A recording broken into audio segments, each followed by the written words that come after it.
This is where the fun begins.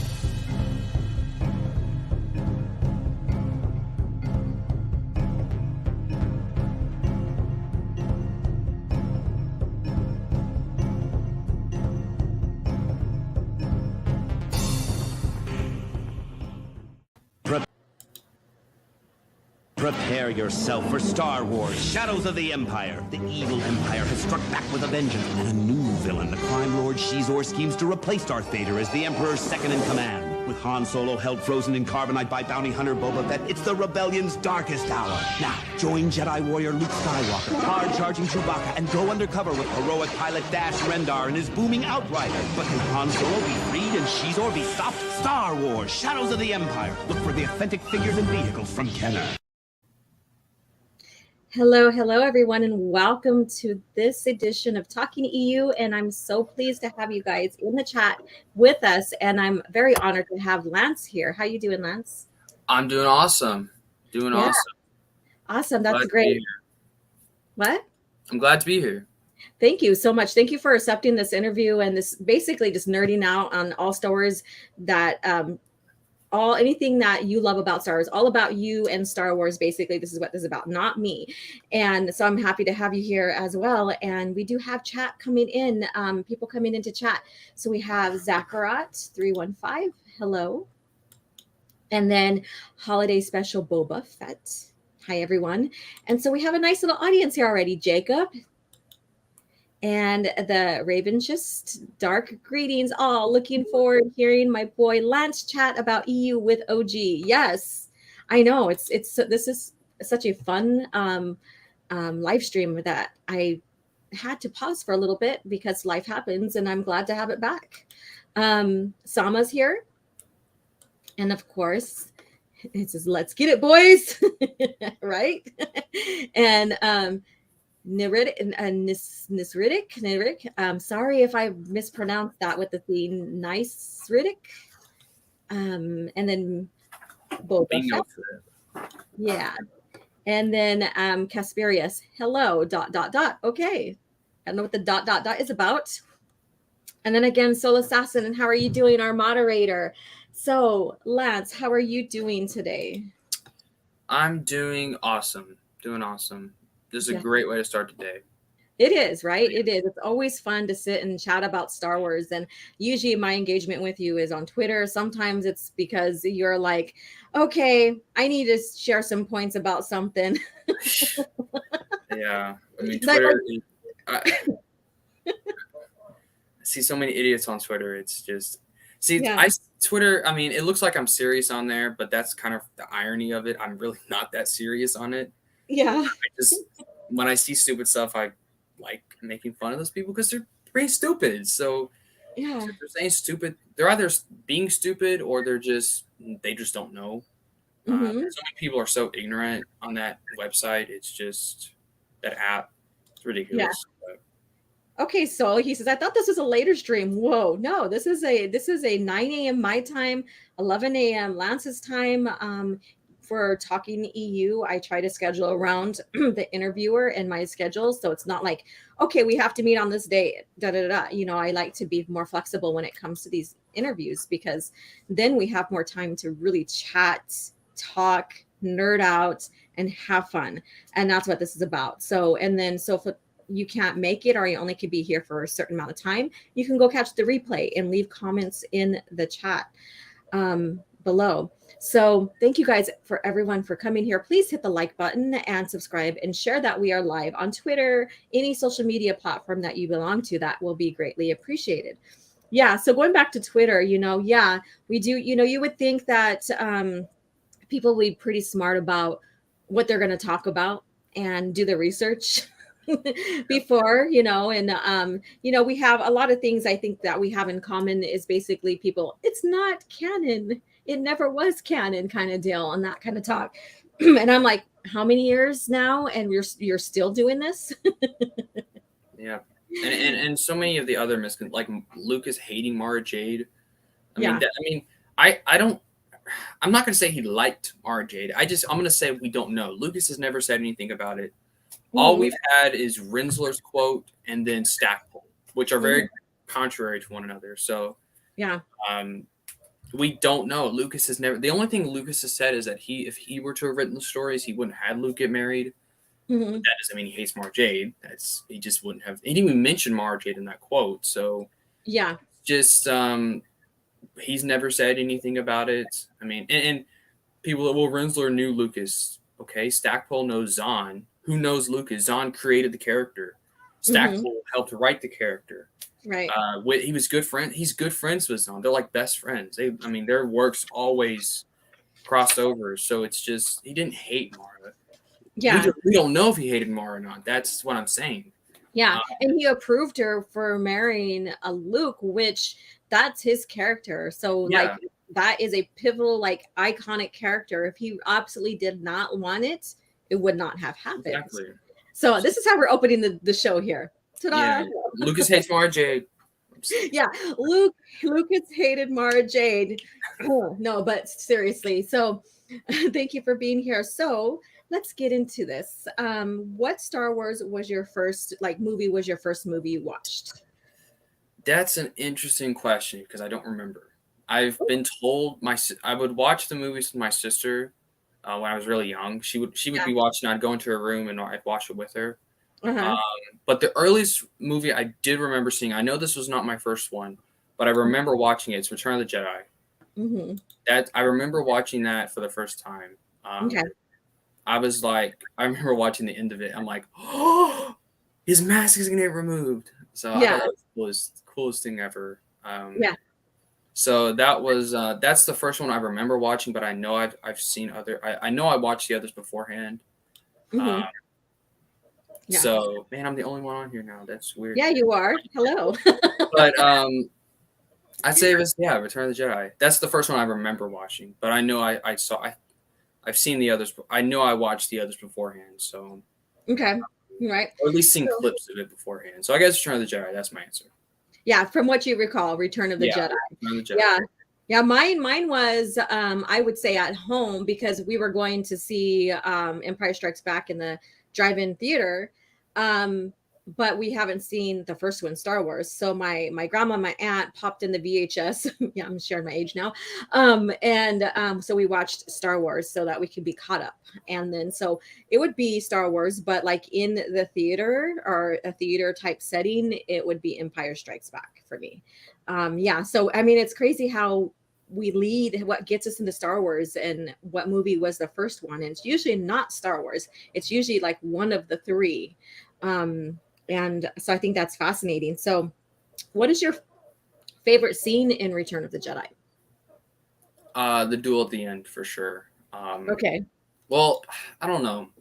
The duel is great, but I think if we're talking about individual scenes, it's I guess it's kind of a scene. I don't know, but definitely when Luke threw the lightsaber, said, you know, I'm a Jedi like my father before me, or when the ending, Anakin's death. That is also a good one. The dialogue there was amazing. When he was talking with his father when he removed the helmet. That seemed like that was like something that really like caught your attention because you're like, oh my God, we get to see his face.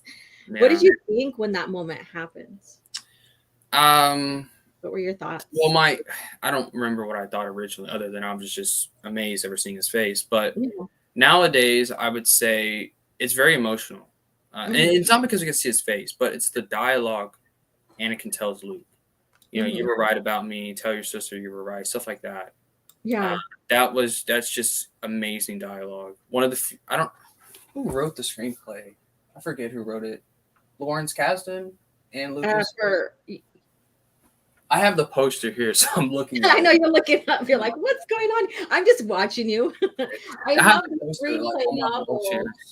Yeah, I have the screenplay novel here. So like, you know, it has like all the notes and you know, the script and stuff. And so it's really, really I don't know if you have it, but I'll show it to you. I don't know if you remember it. I'm gonna grab it real quick. It says that Lawrence Kasdan and Lucas wrote the screenplay. But the reason why I'm saying that is it's one of if Lucas wrote this piece of dialogue, it's one of the few instances where he wrote the dialogue perfectly. It was just excellent. Yeah. So if you need to add something to your collection, there you go. And then they actually print the screenplays. Yeah. So this is right here.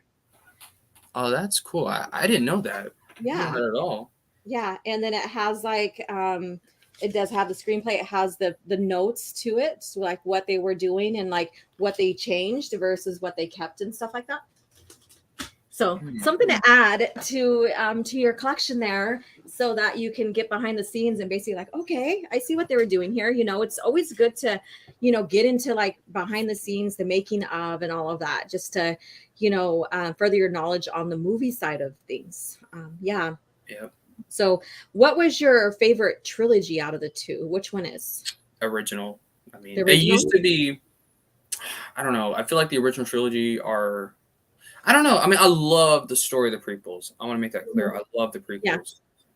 But Mhm. the original trilogy, and it's only my favorite now because of the Mhm. EU. Yeah. So, um, if it's on their own, man, I hate that question. It's a hard question. If it's on their own without the EU, without anything extra, Mhm. probably the prequels slightly. Yeah. Um, but with the EU, with everything that I know about Star Wars now, it's the OT for sure. Okay. All right. And so what was your favorite movie in the OT and the PT? So like, The the originals, A New Hope, is the best Star Wars movie ever. okay. So there's my favorite Star Wars movie. And then the prequel trilogy, Revenge of the Sith. But I love all three. Yeah. I think I actually rewatched Phantom Menace a while back, and I'm like, this movie's actually really good. I don't know what people hate about it. It has Mhm. its problems, but and Attack of the Yeah. Clones, I love. I mean, yeah, Mhm. the romance stuff is pretty weird. It's kind of Yeah. cringy, but other than that, I mean, that's just a small part of the movie. The Mhm. Obi-Wan stuff is great. Of Yeah. course, the third act is awesome. With the Battle of Geonosis, um, Mhm. is great. So yeah, but Revenge of the Sith is my favorite.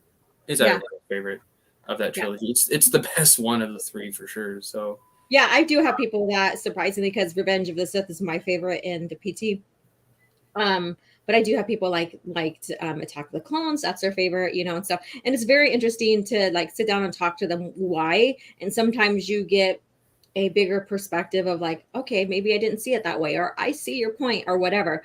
Or if sometimes you're like, okay, I see your point, but I don't agree, So, we always it's always fascinating to sit and talk with someone. That's why I love doing Talking EU, because not only do we learn what makes you tick with Star Wars, we also get a different perspective from your point of view, from a certain point of view. And and that's what I love about. So what is your favorite scene in the original Star Wars A New Hope? um, I would say when Obi-Wan is telling Luke about his father, Okay. and then Luke picking up the lightsaber for the first time and just being amazed by it. It's that or the twin sun scene. That's also a good one. Man, I just love that movie. It's hard to pick a single Yeah, scene. the classic going out there and contemplative, like what's out there for me kind of deal. Yeah. Yeah, I think that's. I mean, that's my favorite. Other than either EU Luke, that's my favorite version of Luke. I think version's weird, but Yeah. my favorite depiction of Luke in the movies is A New Mhm. Hope. Yeah. It's just that this naive young kid wanting to go on an adventure. And I think I relate to that the most because I'm Mhm. 17 years old. I'm not. I'll be 18 in like 2 weeks. Oh, okay. So Awesome. yeah. But I'm still a young kid, So I'm almost Luke's age Hmm. in A New Hope. He was 19. I'm 17. Almost the same age. So Yeah. he has his whole life ahead of him. I have my whole life ahead of me. So I Hmm. find it very relatable. But I'm sure as I get older, I'll start Hmm. relating more to EU Luke, because I'll be getting Yeah. older. Um, Yeah, you can only like it's like EU Luke as he progresses, like in a young adult becoming of age, and that stuff, you can only now like be inspired, like, okay, he can inspire me now to be my best as I get older and stuff like that. Yeah, so I see that's the beautiful mechanics and the beautiful theme, and like all that George used for his stories, is that everything is relatable no matter your age, no matter your race, no matter what country you're from. He took events, and he took hero's journey, he took mythologies, he took cultures, and kind of like stripped them apart to basic themes and stuff to create this beautiful world that we're talking about. And I think that is glorious. I think that's beautiful. So what do you think about George using I haven't asked anybody this, so you're the first one in Talking EU. What do you think about George and his brilliance on using all of those like the hero's journey events of our time and strip them down to create these stories? What did you think about that? Like now that you can sit down and really put thoughts into it. I think that it's the reason why Star Wars is so good is because it took inspiration. For the record, I love the hero's journey. Like, my bad soul. I know, he's like, okay, way to make me feel old. I have a habit of doing that because I'm so young now. So I'm so young compared to everybody else here. So yeah, not everyone, but it's anyway, left a new hope. That seriously, I've been called that by a lot of people. I don't know why. People love. I don't know. I mean, I'm young. I'm outspoken, so I guess I can see it. But yeah. Because I mean, I know we're going on a tangent here, but like with my account and with what I've been doing online. What's up, Matt? I have t-shirts, Lance's age. No, not a joke. Way to make me feel like a baby, Matt. Okay, go ahead. Go on. I don't want to break your thoughts. With my account and everything I've done, I've discovered there's a lot of young EU fans like me. That I don't think a whole lot of people know about. So I guess I've kind of been that voice. I hate to say that, like I'm special or something, but like Jedi J, I've had him on a lot of my streams. And Marcel, Marcel's old. Just kidding. Because he's older than you. But like, no. Alex, he's a young guy, and a bunch of other guys. And girls too. I've had a lot of girls say, "Hey, But yeah, if you go to my page, like a lot of my people bring all the girls to his chat. He will never die. I agree with that. Long live the EU. That's my favorite phrase. Long live the EU. Yeah, long. Anyway, back to Lucas and his inspiration. I thought that was really cool with what he did, and like I actually picked up recently Campbell's Your Hero's Journey book that he did. I haven't started reading it yet, but I actually picked it up. I saw it at like a thrift store for a great price, and I'm like, yeah, I'm gonna pick this up. Great condition too. It's not like it's an old edition, but I love the hero's journey. I love writing. I love fiction. So, and I think the hero's journey is something that I definitely love a lot. Jedi Praxium. I have a group chat on Instagram, and I have the Jedi Praxium is the name of it. I love that name. By the way, nice. Jedi Praxium, such a cool name. Yeah. But yeah, I think Lucas using all that stuff is a really cool thing. He used it well. I mean, he followed the hero's journey like verbatim, so that's what the original Star Wars is known for. But I think and what I've always said, and the hero's journey is so simple. And what I think of what makes it's simple, but it's complex at the same time. Especially if you read his book, it's really complex. But really what is it's simple. It's the baseline for most stories. Not most, but a lot of fiction these days. They follow the hero's journey. I always say that the simpler a Star Wars story is, the better it is. And I think I hate to bring up the Disney canon, but they're trying to be so complex with their storytelling. It's so just different, just for the sake of being different. And it just doesn't work, because, and I think Book of Boba Fett's a great example. They what do you think? You want to see it? All it says is ACIS. It's where my dad works. But I've had this for a long time. It actually says Matt is my favorite fandom minister. There, that's what it says. I have a hat that says Matt. Matt is your favorite fandom minister. Yes. Wow. Okay. That's so hilarious when that happened. But yes. So, with the hero's journey, so I'm fascinated, and I'm like, also makes me very proud, I guess, of you for being such a young man and still like wanting to learn about complex stuff like that and really taking the time to learn and understand, because there's a lot of I wouldn't say kids, geez, I'm showing my age, young adults coming up now that are being, I guess you say, an indoctrined to what Star Wars is becoming now.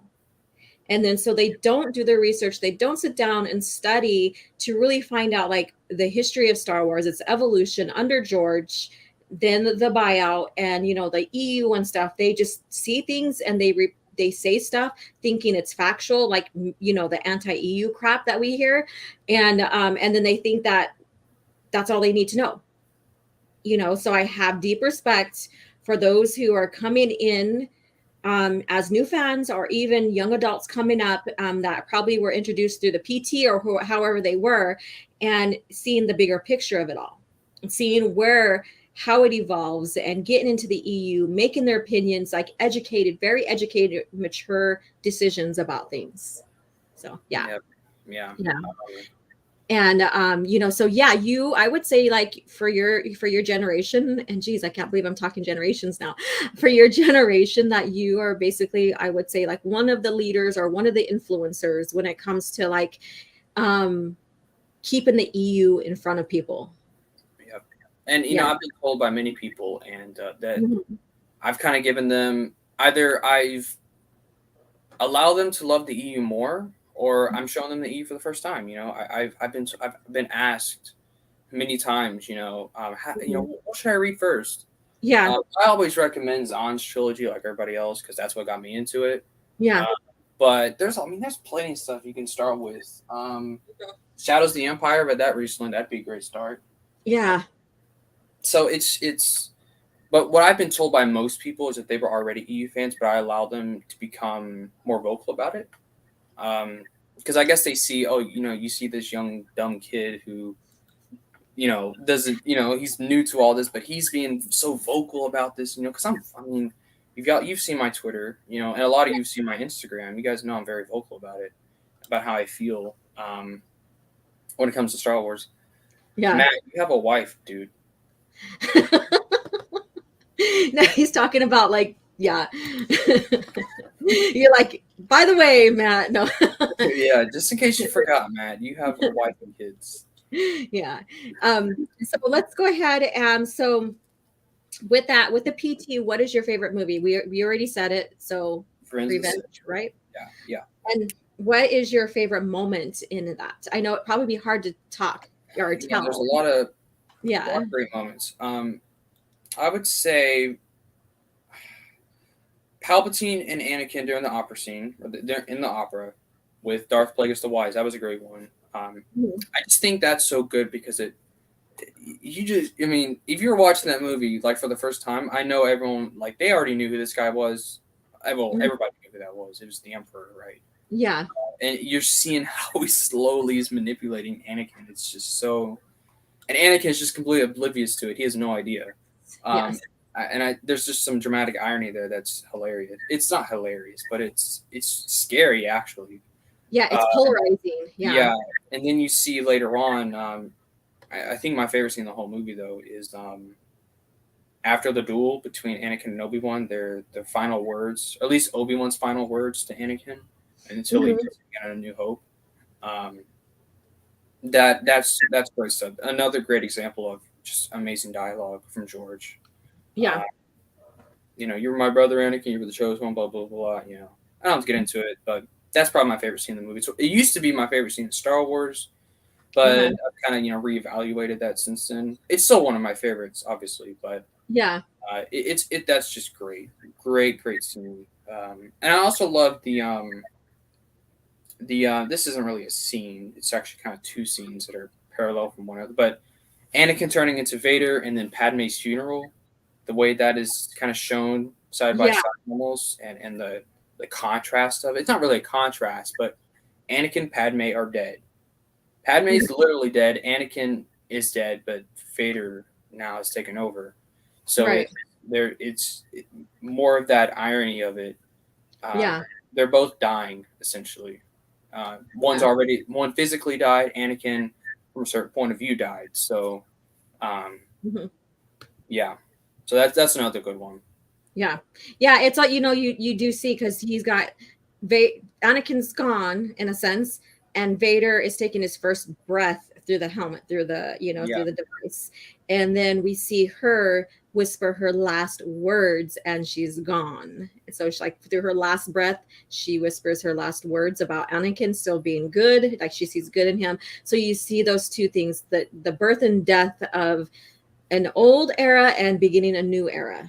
Yeah. And so it's there's so much nuance and so much depth within just that scene itself, those scenes itself. It's excellent storytelling in that movie. Yeah.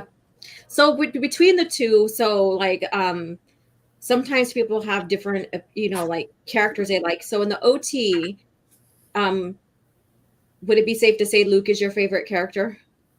Yeah, for sure. Okay. Yeah. Okay. And so I know you said a little bit more about you delved into a little bit earlier. Tell us more about that. Why? Well, I mean, Luke has always been someone that I think everybody, especially, if you were a young boy, like I was when I first watched those movies, I mean, you wanted to be Luke, right? You wanted to be him. You wanted to be what he was. And I think in real life, I have a lot of issues with my dad. My dad is not the nicest person, and I relate to Luke in that sense. Luke had the same thing, right? Not the same thing, but he had issues with his father. So it's kind of something I love that line, by the way. I know that's a Raider, ooh, that's great. Not trying to change your train of thought, but I just have to share. But it's okay, man. You bringing up the new Jedi Order, no complaints from me. But I mean, Luke, he had his problems with his dad. I have my problems with mine, and that's another point of relation that another way I relate to him is his problems with his dad. I have the same thing. But I mean, Luke, he was just some kid from, well, we thought it was nowhere, but it was actually came from a much bigger place, but from a much more important person, I should say. But yeah, he felt kind of like a nobody from this backwater world, and he became somebody, not because, I guess it was kind of his birthright, right, to be a Jedi, but he worked for that. It wasn't something that just came along, and so yeah, that's probably why I like Luke a lot. But I mean, I also love Han. I mean, come on, you can't get that. Han is. Sorry, Matt, but Han is they contrast each other. Yeah, they contrast each other so perfectly, Luke and Han. Yeah. Yeah, and I think Han. I just think what's so cool about Han is he has a heart, but he was raised in hell essentially on Corellia, and he had to become, in order to survive, he had to become this cold-hearted gunslinger, and but then once he meets Luke and Leia and meets these people, and that his true self comes out, who he really is. Now he does remain that that hard-headed personality that he has throughout the EU, of course, but his heart shines, and that's what Luke and Leia allow him to do, to allow his heart to shine. So that's another great one. Leia, of course, is great too. I think what's so cool about Leia is she was a feminist icon. Let's be honest here. For I'm not a feminist, but back in the day, this age, you didn't have characters like that. Yeah. Not a whole lot. I mean, you did like Wonder Woman. You had characters like that, but she was, she wasn't your typical princess, right? So, and I think for young girls, that was really important, I think. And so I think that's what, and Leia, she still is like that throughout the EU. Yeah. So I know that word feminist is not the best word to use, but for that time period, I think it was really important for young girls. And it's, Wonder Woman, she had superpowers. Leia didn't have no superpowers. She was just, and she was a princess, but she was not your typical princess. She was ladylike, but she also wasn't. She was tough. She was willing to get her hands dirty, and I think that was really important for young girls at the time, and it still is. She's still, Leia in the originals is still having, a great impact on young girls, and that's what I love about her. And I mean, even despite that, I mean, she's a great character. You know, she. I don't think I have to get into it. They're all great. It's the original trilogy, but Yeah. yeah. So yeah. Yeah. And okay, so now going with the PT. So in the PT, who would you consider to be your favorite character, like influenced you or what have you? Spilling this all over me. Anakin, I guess, for a lot of the same reasons as Luke, but I mean, Anakin's a little different though because he turns to the dark side at the end. So, but Obi-Wan's great too. I mean, I don't know. It's so hard to because they and I was going to say this with the original 3 from the OT is that they are all important to each other. They're all protagonists with even though Luke's the main one, they're all protagonists and Luke can't even get where he's going without any of them. Leia can't get where she's going without them. And Han too, he can't come out of like him being how he feels jaded from past events and stuff and just thinking of himself to becoming selfless without them as well. So those characters are intertwined and they can't really evolve without each other. And you see that with Anakin, you see that with Obi-Wan, and you see that with Padme in the OT. They're the ones that are entwined to get the story going so that we get to the OT. And so sometimes it's so hard to like just pick one out without having to reference the others because they are so uniquely intertwined. Yeah. I don't know. I mean, Anakin, I want to say Padme though, to be honest. I mean, I love Padme. I wish, see what I love about the new canon, there's Padme books. You never had that. And those are, if there's any books in the new canon I'd like to read, it's those Padme books. Now I've heard they're awful, but I still like to read them because Padme, you know, I want to know more about her. There's not Did you read about the one about her menstrual cycles and stuff? I'm sure it's going to be bad, but I like that the new canon had books about her. You know, you never had that. So I know Lucas didn't allow it, but and I know that's the reasoning. But it would have been cool to explore her. You know, to see more of the political side of things, to see how, and that's some of the things I like about Filoni's Clone Wars even is not every Padme story, but some Padme stories where it's, you know, how she didn't like the war and she, you know, was trying to end it and stuff like that. And she's very much like her daughter, obviously. And that's what I love about her, is, I guess Leia is just more like her mother, but, it's just, you know, she had a voice, she's going to use it, you know, and even in the movies, we see that. So, I think Natalie Portman, first of all, she's hot.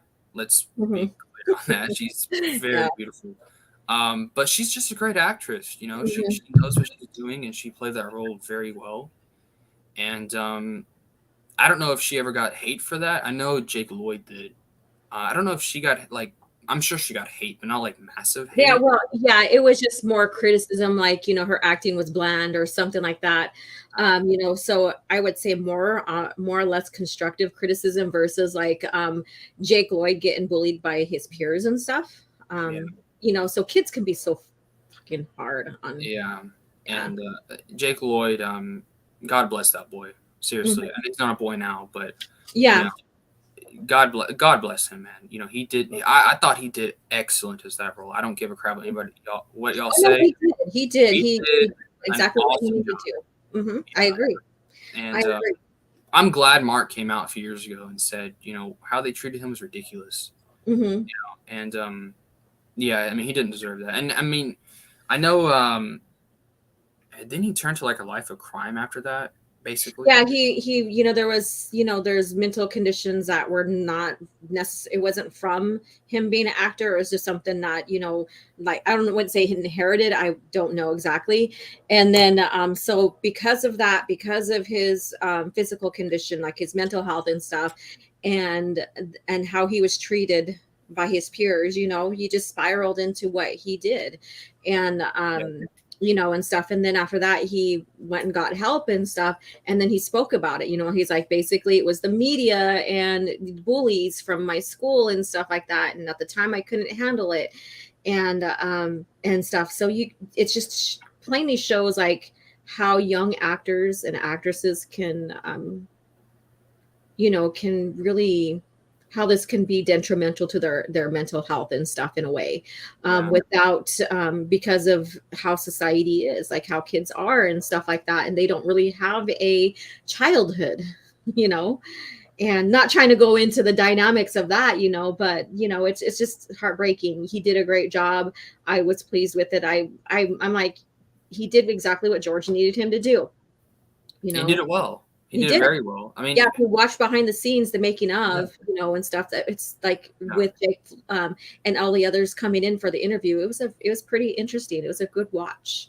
Yeah. And it's just, what was I gonna say? Something about, I don't remember what I was gonna say, but Yeah, you just like you know, you just commended Jake Lloyd and stuff and going on. he's Jake was just great. I mean, I don't get why people. I mean, I don't know how you could watch that movie and be like, oh, he was a bad actor. Like, and Jake Lloyd, I mean, he did something that none of those other kids did. Mm-hmm. He was in a Star Wars movie. Yeah. So none of us have been in a Star Wars movie. He was Yeah. in a Star Wars movie, and I think Jake Lloyd should be really proud of the job he did. I mean, they auditioned hundreds of boys for that They role. did. They did. And he was the one who got it. Yeah. How awesome is that, man? I mean, that is awesome, and you know, he should be so proud of himself for that. He was so humble about that too. So, like I said, you know, if you guys haven't had a chance to watch that interview, go ahead, go watch it. In fact, Soul Assassin, just right when I start talking about it, there you go. So there's that. So save that link, you guys, and go check it out when you have time, because I think the whole thing is about an hour, I believe, or maybe a little over. So very fun to watch all these making behind the scenes kind of stuff when it comes to the movies. So let's get back there. So what is your favorite space battle scenes in the OT? Or not in the OT, in the movies in general? Just in general, Battle of Endor. Okay. For sure. Okay, and why? Well, there's other. I mean, they're all great. The space battle in Attack of the Clones. What was that? I forget. Oh, it was what? In Attack of the Clones, we basically got you know, Jango versus Obi-Wan going to yeah. Oh, I don't know. Phantom Menace, you had the ending with, I thought that was cool. The attack on that whatever that thing was called, whatever that space station. I forget the name of it. Yeah. What was it? I don't remember the name of it, but that was a cool battle. It was a Federation ship that was Federation ship. Mm-hmm. Yeah. In the originals, of course, Battle of Yavin. Can't get I mean, that's great. Especially technology wise, that's great. At Empire, you had Battle of Hoth. That was a ground battle. I guess the only space battle in that movie was the chase scene between Vader. So the individual space battles we have is like the opening of Return of or Revenge of the Sith above Coruscant, and then you have then the Battle of Endor, or Battle above Endor, right there, that space battle there. You have those pivotal, but you have your small ones where you have the chase of Obi-Wan with Jango, which, you know, is exciting.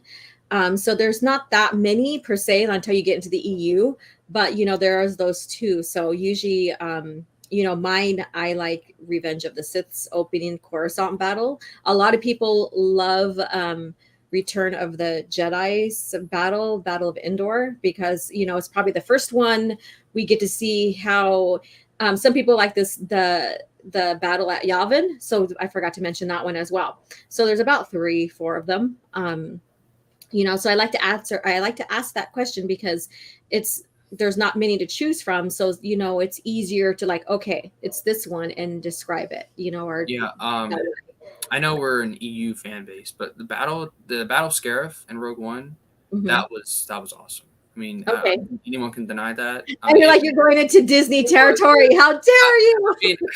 I like some stuff in Disney canon. I'm not gonna. Well, I don't like Filoni. I mean, I don't like his stuff, but the end of Rogue One, that space battle was really good. You rebel scum. I hardly use those. I had to. I'm a rebel scum now.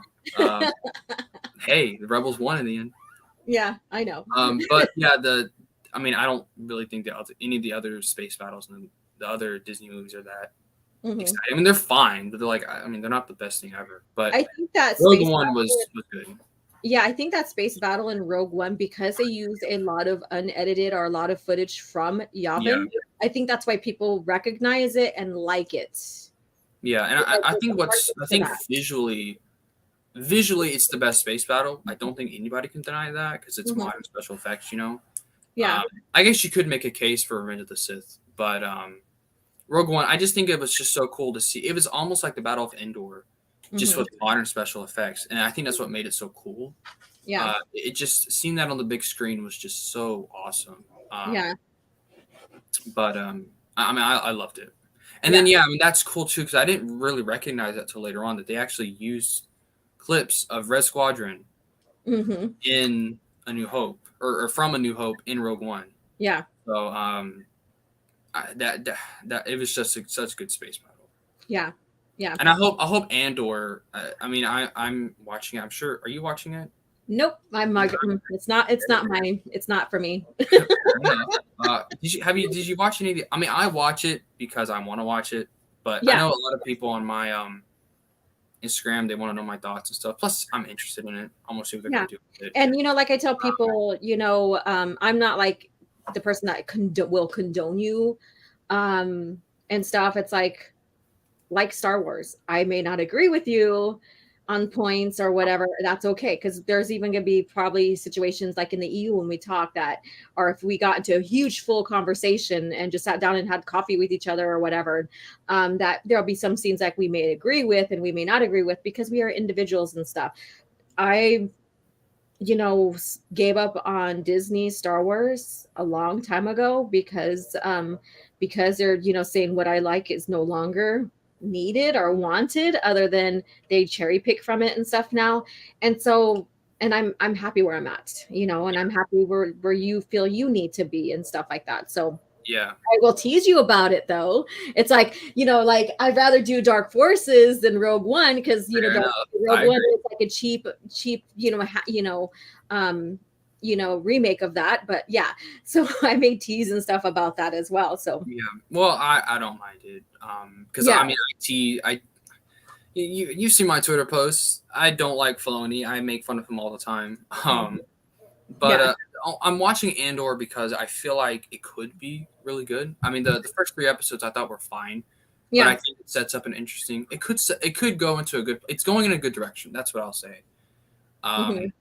So, and I think it'll be fine for what it is. And I think what makes it so, and what I think what makes it somewhat good is the fact that it's kind of away from the other characters. It's focusing on someone else that's not related to, Luke or And I whoever think, else.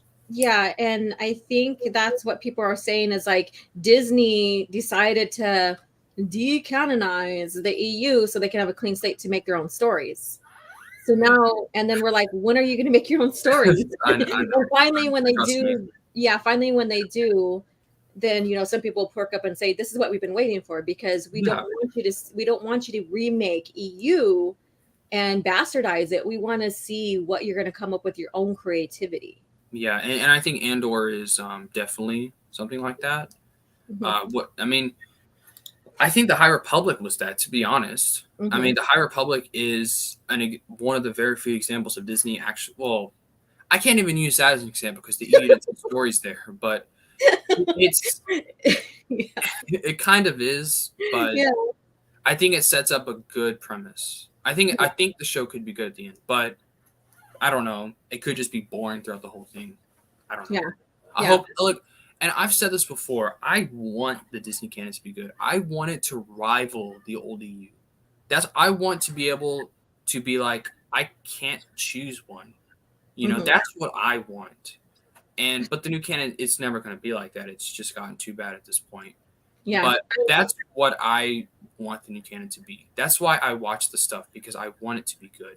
Is it going to be good? Probably not. Maybe not. Hopefully it There's going is. to be some good stuff in it because there Yeah. always is. I think going into the aspect between comparing the two, I think there as much as good stuff in the Disney canon or lore as there are bad in the George Lucas era. That's kind of sad because there's not that much, there's bad scenes, there's bad like takes or whatever in the EU, of course. I'm not denying that the EU is perfect.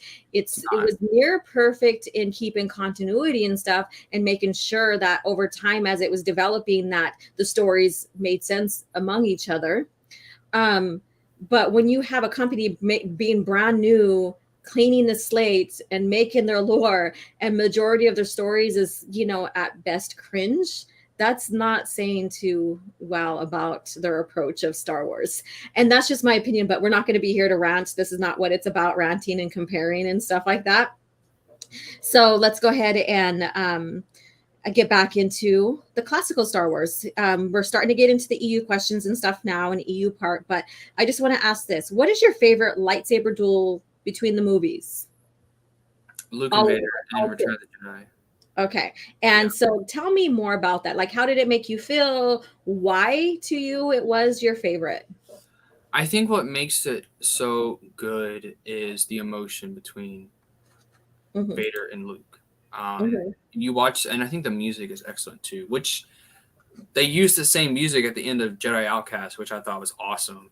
When Kyle Katarn is hunting down Desan, they use the same music. But anyway, the music is great. You know, you can feel the characters and what they're experiencing because you know Luke is trying so hard to get his father back, and you know Vader's conflicted.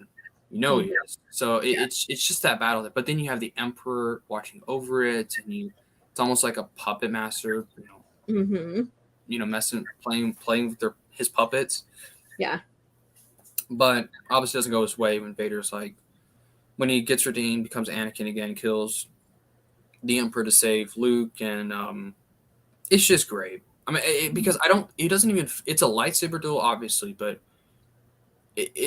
that's not the point of the fight. It's really just it's a physical representation of what's going on with their emotions, what's going on with their minds towards one another. That's what the fight is kind of representing here. Yeah. So it's not that it's a fight. They're not trying to kill each other. Yeah. It's like their emotions are at war. And they're at war with each other, but they're also at war with themselves, especially Vader. I mean, he's at war with himself in that whole scene. So it's that's probably why. I mean, Anakin and Obi-Wan. Did you just say do you mean just the OT or the entire all six? All the movies, like, because you know you have a big wide variety to choose from for favorite rules. Okay, Anakin and Obi-Wan is probably my second, I'd say. It used to be my favorite, but you know, now that I've read the EU, everything has changed. It seems like it kind of gives you a bigger perspective on everything, doesn't it? Like you get to see the character, like Luke's perspective, and I can't wait till we get more into the EU. So I'll hold my thought here for a little more. Yeah. So. But that duel's good, and there's a lot of emotion there. But that duel, I just feel like it's too flashy. It's too unrealistic in my mind. It's just, I mean, it's fun to watch, but it's just. I think the original trilogy did lightsaber battles the best, because at least Return of the Jedi did, because it feels more like a fight, it's like a sword fight. It's not; they're not swords, but they're the Star Wars equivalent of swords. So it should be more like a sword fight instead of more of just this rehearsed thing, which is what the in battle was. The in lightsaber duel in Revenge of the Sith. But it's still a fun battle, Anakin versus Obi-Wan. It's still great. And it definitely has the emotion there. But in terms of all the movies, it's definitely Luke and Vader at the end of Jedi. Yeah. Yeah. And then MB says, Lance, notice how Vader is trying to turn Luke to the dark, and then Luke is trying to turn him to the light. They both fighting physical and mental. Yeah. So you go ahead, just because it's towards you. Yeah. I mean, that's right. But I think you can add some more to that. Vader's trying to turn Luke to the dark, but he's also like, is this the right thing to do? So I mean, because there's a lot of he's conflicted, obviously. So it's like I don't even think Vader's that sure. If Vader wasn't conflicted, I guarantee you he would have killed Luke in that fight. But it's just he didn't. he didn't want to kill his son. He loved his son. That's the bottom line. And he just didn't. He couldn't do it because deep inside he didn't want to do it. Yeah. So, yeah, and it's a story about love and family, love, yeah. and we have the attachment with that. And I know that on Twitter there was this whole thing about attachment just not too long ago.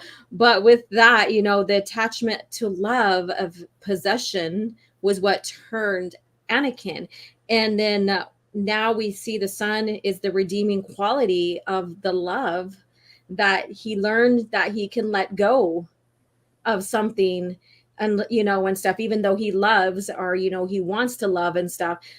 So he's it's almost like he learned his lesson between what attachment is when it comes to love, and yeah. And to that person on Twitter, I ended up blocking them because I was just getting sick and tired of it. But yeah, he basically told me that, like, I'm very close to my mom.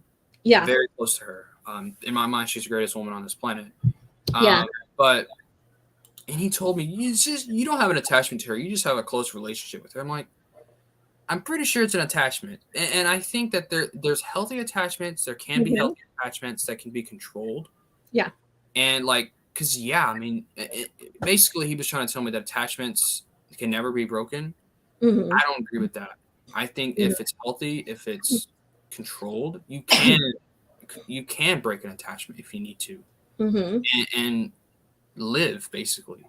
So and that's basically what Luke did in the EU. I mean, he allowed attachments. He was very close with Mara. He was very close with Leia. He was close with his son. He was close with his nephew and his nephews and his niece. He was very close to his family. He loved his family. Right. So that is an attachment. That is what. And then he kept trying to tell me that, well, love is allowed. If love was allowed, then why didn't the Jedi allow marriage? Mm-hmm. It's because the Jedi Order was corrupt in that sense. They were wrong in that sense. Maybe not Yeah, corrupt, they're just wrong. Yeah, they went into like more of a dogmatic kind of trope when it came to that. Like even Anakin in Attack of Clone was when Padme questioned that. He's like, basically we're allowed to have compassion. So I guess you could say that's a form of love. And so we and said, so he had to kind of walk around that to explain it to her because of the stigma that they have against attachments at the time that led him to becoming Vader. Like, Palpatine planted those seeds, but if the Jedi weren't stuck with the voodoo of attachment, that was another pivotal moment that made him go down the way and seek elsewhere to help him with his visions and save his family and stuff. And Palpatine knew that. Palpatine studied the Jedi, or the Sith when they were atoning for 1,000 years. They sat back and studied the Jedi. So by time Palpatine, he was like the heir to it all, so he had all the information in front of him. And so he was able to use everything the Jedi were about against them. Like they're about justice, about peace, about keeping peace in the galaxy. So he created the Clone Wars so the Jedi would step into action to help with peace and stuff. So he knew exactly how to use them to destroy them. Yep. And I think that was brilliant. I really do. So people are answering in the chat. So if you guys want to do that, but who's your favorite, or who's the best Skywalker? Anakin, Luke, Ben, Cole, Roke, or Cade? If we're talking about strictly like characters with the last name Skywalker, in the movies, Luke. Well, movies EU in general would be Luke, but if we're talking about just EU, Cade. But if we're talking about like the whole family, including the Solos, including the Fells, Anakin Solo, obviously, and then Mara Fell later on in Legacy.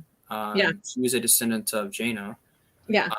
So, she's great. Ania Solo was good too, or Anya, however you say her name. I say Ania, but whatever. I say Anya, but then that's the question. Is it Ania or is it Anya? Well, when I think of Anya, I think of the characters from Young Jedi Knights. That's what I think. But I've read it as Ania because I know people named Ania. That's how it's pronounced. Yeah. So that's how I pronounce it. But she's good too. But I would say Luke, Anakin Solo, and Mara Fell. Oh, and Cade Skywalker. Those are my favorites. All right. So now that we started, like that was a perfect segue into now coming into the EU and stuff. So what got you into the EU then? Like what was that game or that novel or that comic or whatever that got you into the EU? The Zahn trilogy for sure. Okay. In fact, I actually have the book, the actual copy I read, and you can see it's kind of a mess now. But Yeah. this is the copy I read. This is the first EU novel I ever read. Okay. Now I do have the hardback version of this, not to flex or anything. Sure. But yeah, this was it. Now there's actually a funny story. I actually started reading Chewbacca first, but I Okay. hadn't read a book in so long, and I was just bored. So I just set the book down, and That was my first book. now I have I have reread it, and I do have a love for it now. But at the time, I hadn't read a book in forever, so it's like Mhm. I was using muscles that I hadn't. I mean, it's taking me forever just to read the first 100 pages. Yeah. Nowadays, I can read that in a day, but Mhm. back then it was just I just didn't find it was a good start for me. So then I was Mhm. told, well, go read the Zahn books, the Thrawn trilogy, and that's what I did. And I read the Thrawn trilogy. It took me 3 months to read it, because I hadn't read it in forever. So, but it was really good. I loved it. And then I read the second book, the third book, and then you went from there. So yeah, that was my first book. Yeah. Okay. That's great. And then so I'm just gonna answer this. You already or ask you this. You already answered it, but those who are coming in or maybe didn't catch you, who is your favorite EU character? Anakin Solo. Okay, and why? There's a lot of reasons. First of all, story's great. Mm-hmm. Amazing story, obviously. It has to be good. But what I think, I just find him so relatable to me. I think Mm-hmm. that's what I found him so relatable to myself. Mm-hmm. He was quiet, but he wasn't afraid to speak his mind. He had a lot of internal conflict with himself and with his past. Or not his past, but his ancestry. Mm-hmm. That sounds weird in my case, but like I mentioned earlier, my dad is not the best person. So, but Anakin was like, he was trying to overcome that, what his grandfather once was. Yeah. I'm trying to do the same thing, trying to be different from what my dad is, and he's trying to be different from what his grandfather was, and what's also interesting is I have the same name as my dad. Guess what? Anakin Solo has the same name as Anakin Skywalker. So, it was very relatable in that sense. He had the same name as his grandfather, and he had to try to create a new meaning for that. Mm-hmm. In my case, it's not as bad, but I have the same name as him, but I don't want to become him. So it's very interesting, and I just found that so relatable. Mm-hmm. But yeah, and of course the story is awesome. I mean, Edge of Victory and the Jedi Order, you can't Yeah. get better than that. That's some of the best. Greg Key should have gotten his own trilogy. Yeah. For sure. All three of his books in the NJ are excellent. And I think what makes him so good is he's obviously a Junior Jedi Knights fan. Mm-hmm. So I mean, he wrote about Anakin and Tahiri and Master Ikarid and Edge of Victory, and then in Mm-hmm. Final Prophecy later down the road, he wrote about Tahiri. She's on the cover. So I just love Greg Keyes for that, and his Edge of Victory books. What really solidified my love for that character, for Anakin. Yeah. So he's just an excellent character. I mean, Yeah. definitely my favorite of the Solo kids. I love the Solo kids, but he's definitely my favorite EU character. Yeah. And so what did you think about like his in what do you call it? Now I'm like drawing a blank on that. Vector Prime on the loss of Chewie, and then how Han, like how that whole situation, the loss of Chewie, how he made sure everybody was on the on the ship and stuff, and Anakin had to make that decision. And it was like almost like he was in tune with Chewie on making sure that they left, and how his father Han basically treated the situation and stuff, and how he was so hard on Anakin. Well, it was very tragic for sure. It was very imagine being in that situation. Mm-hmm. You had to make the hardest choice ever, and your own father blames you for doing that and thinks you're a horrible person for that. Mm-hmm. That is definitely some tragic storytelling. But of course, it gets reconciled a lot later on. Yeah. But I mean, it's just great. I mean, it's great stuff right there. And speaking of Vector Prime, that's my favorite EU novel. For the Okay. record. Okay. I was going to get into that question. Favorite EU novel. And so why?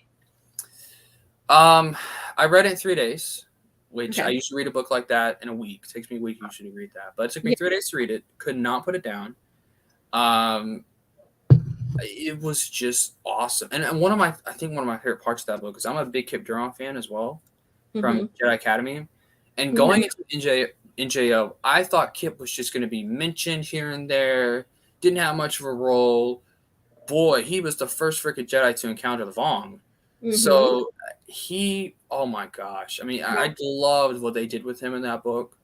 And later in other books too, especially in Enemy Lines and Dark Journey, it was just great with Kip and Jane. But that's one of the reasons Chewie's death, we already mentioned this, so I can spoil it. His death took a moon to kill Chewie. I mean, come on, how can you be against that? Right. Nothing could kill Chewbacca but a freaking moon, and Chewbacca was all for it.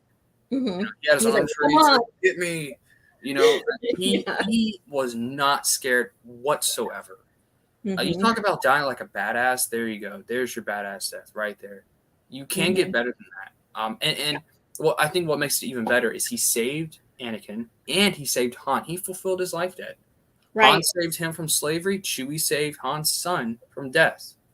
It was the perfect way for him to go out. And I made a tweet about this a while back. That was the perfect way for Chewie to go out. And that is one of the greatest scenes in the entire expanded universe right there. You can't, I don't think there's any deaths that are better than that in the whole movie. And I thought it was absolutely perfect. And Bob Salvatore should never have gotten the kind of hate that he got, especially considering it wasn't even his call. It's freaking Lucas's.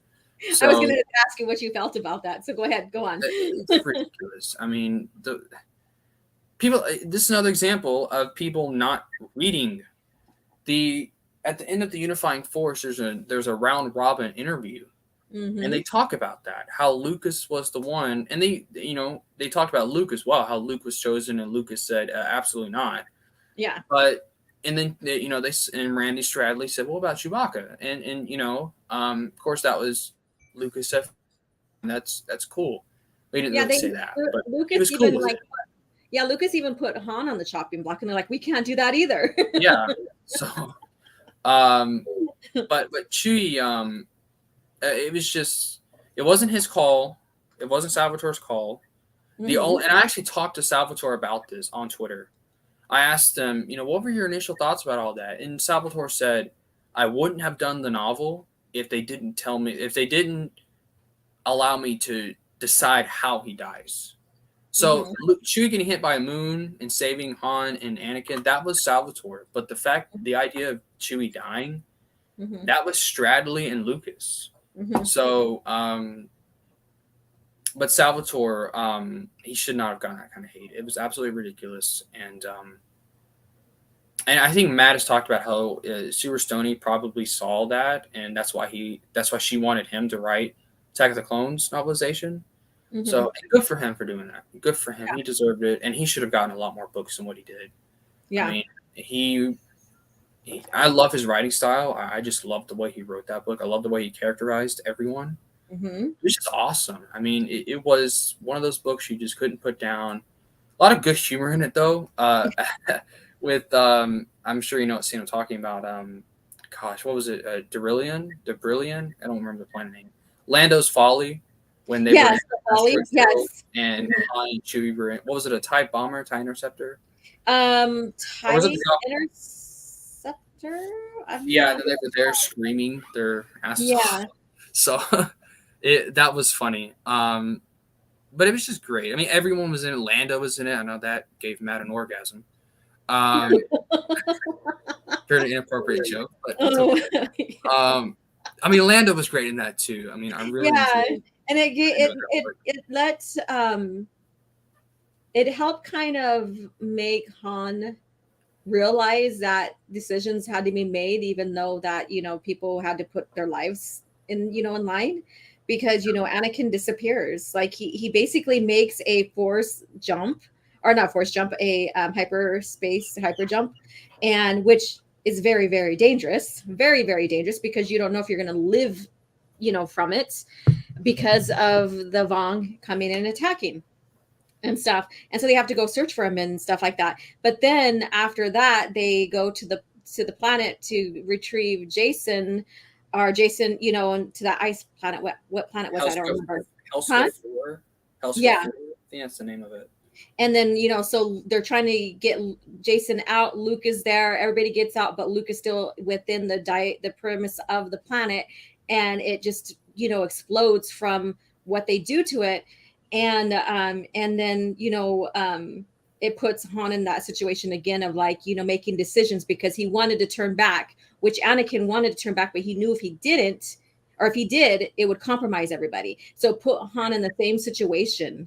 And so I think that was beautiful. So, we had those both pivotal moments of Han realizing, even though he still was mourning afterwards, and he had to go through his mourning and all of this stuff, but it just kind of gave him more understanding to why Chewie made that decision and put himself in that situation, and why Anakin put himself in that situation too, of not turning around.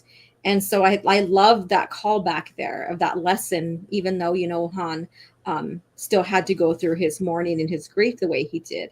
So what do you think about, because I know people did not like the fact that Han basically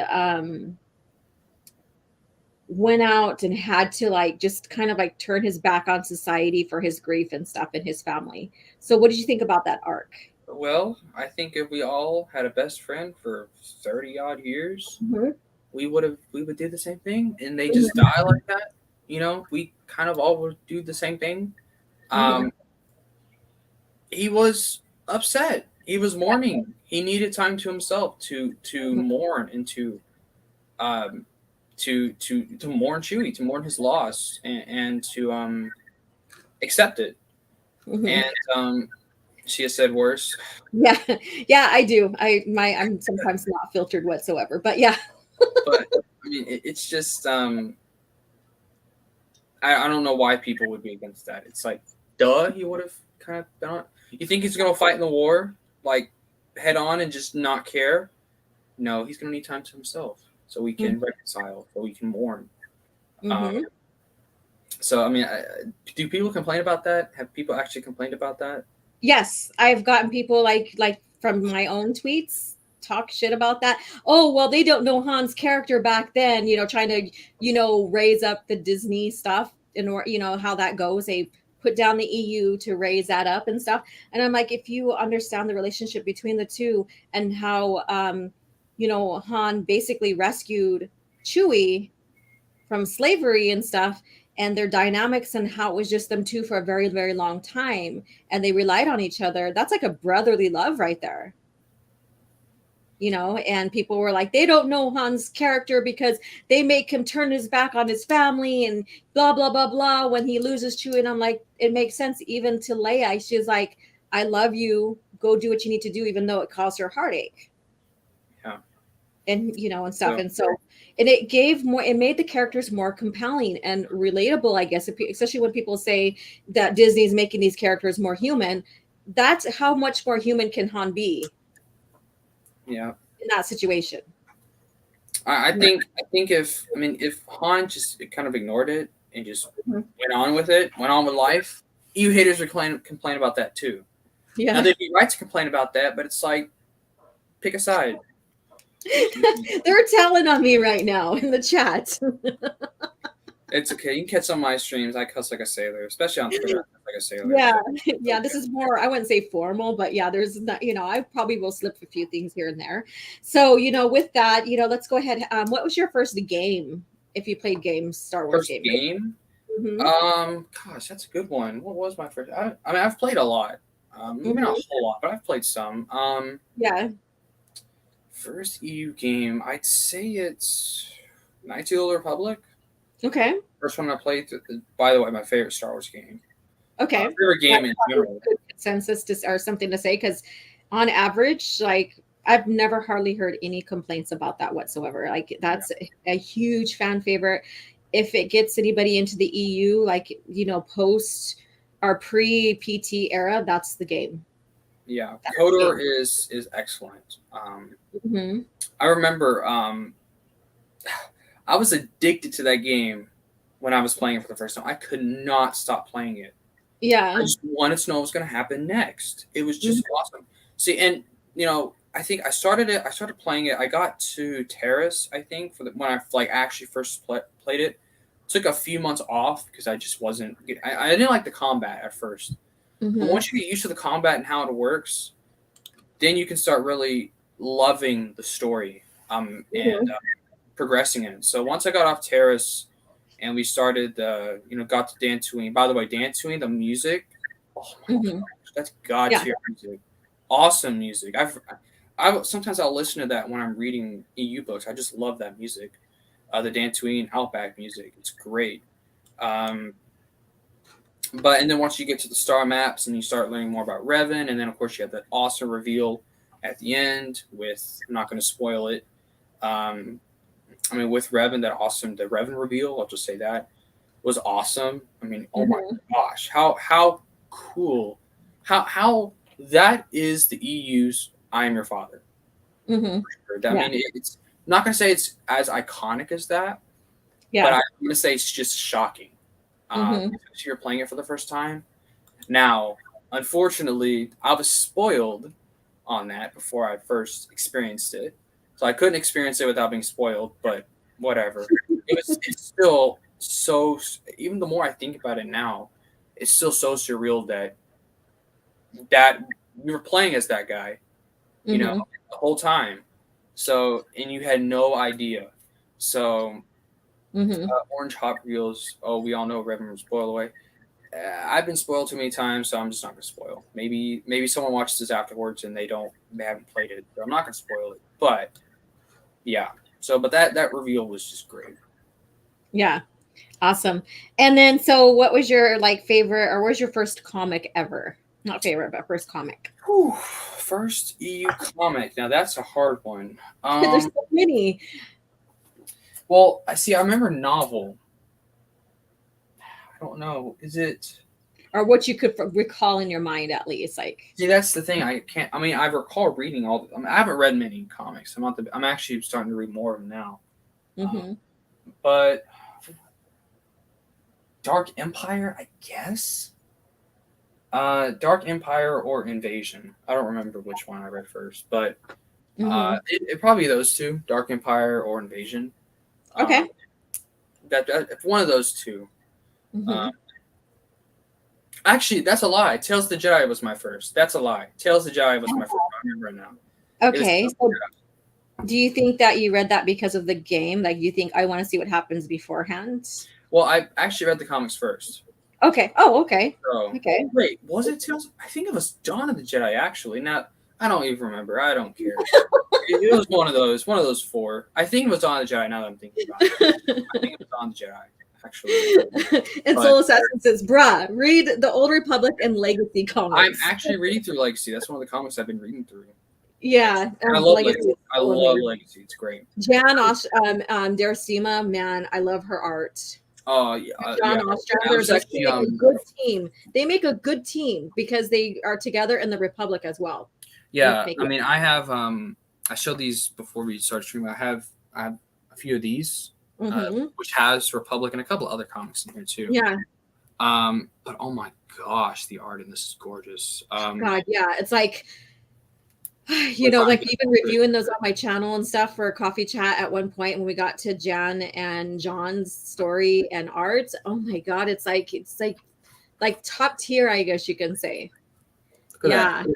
Look at that. I Awesome. know. Like Awesome. what contrast needs to be dark and pivotal for the time scene, man. The color is beautiful, the art is beautiful, all of that. Yeah, and the story, it makes sense. Like art, like when you're reading comics, the art has to make sense to what they're saying, because there's going to be silent moments where there's nothing being told, but the action of the characters are telling you the story. So it has to be, the art has to me, it has to be, eye-catching and readable when you're not reading their conversation. So Yeah. I have to say. I'm gonna say one more thing, and then I have to use the restroom real quick. okay. But what I want to say was, speaking about comic art, my favorite comic art I don't know if this is a question, but I'm gonna say it now. Oh, that's okay. My favorite comic art of all time is Tales of the Jedi. Don't care what Okay. anybody else says. Tales of the Jedi has the best art. And it's not that the art is good. I think the art is good. It's not that it's the best. What Yeah. it makes it's my favorite because I think it fits so well with the Mhm. time period that it's in. And my biggest gripe with KOTOR, and I've mentioned this before on Twitter and on other streams, is I hate the art style in KOTOR. I hate the way the ships look because KOTOR is only just a decade or so after Tales. It's not that I mean, Vima Sunrider was supposed to be by Orange. Vima Sunrider was supposed to be in KOTOR. That's how close those two stories actually are. In fact, it's another example of it being so close. Jolie Bindu fought with the Jedi against Exar Kun. Mm-hmm. Now, we don't read about that in Tales of the Jedi, but it would be Jolie Bindu was a part of that conflict. Right. That's how close those two stories are. So for the fact that Tales of the Jedi, you have these really almost like sail barge looking ships. I mean, they're ancient. Right. And you get to like the more prequel looking starships and cruisers, things like that. Now, I think it was retconned that Zerka Corporation found ways to make better technology in a really fast time period, but I don't buy that. I mean, it's like if the T Model Ford came out a decade after the horse and carriage, you know? No, I mean, that took a long time for that to develop, to go from horse and carriage to the T Model Ford. Right. It took a long time for T Model Ford having to crank the thing up in the front to even cars that like in the 50s even, or in the 70s and the later cars, even modern times. It's taken a long time. So it's like another example of that. It's like if electric cars came out a decade after the T Model Ford. No, it takes a long time for that to develop, right? Yeah. So that's my biggest gripe with KOTOR. I love it. I still love it. I love the story. Excellent stuff there. It's just the art. The art is kind of weird, but the design of the ships and everything is so off. But it's okay. I've accepted it. It is what it is. But that's my biggest gripe with KOTOR. Yeah. So go ahead and take a quick break. I will chat with the chat real quick, and then we'll get going on here. And when you return, I do have a quiz question. So finally get into it. Your first quiz question. So. All right, you guys. So let's see here. So what is your favorite comic story, or era? So go ahead and share with me here while he takes a break here. Let's see here. Tales of the Jedi Redemption was so damn good. So let me know.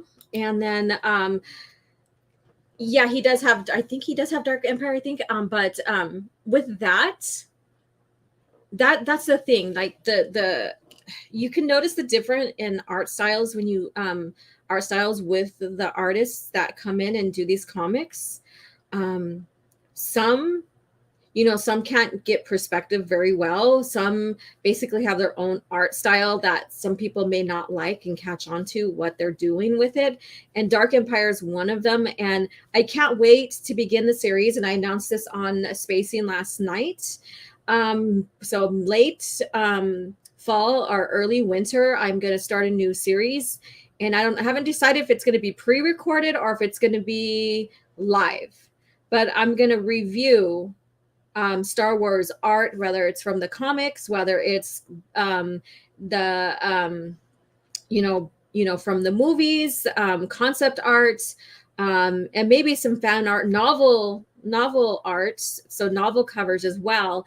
And when I get to the novels, it'll be like a certain novel or a certain series, and then I'll go and compare that with like the Japanese style cover that we see, or in the different countries that have slightly different covers than the United States. And being an artist, I think that's going to be a fun dynamic, and hearing what you guys have to say about what your favorite art is and why and stuff, because art, we will all see it and consume it in a different way.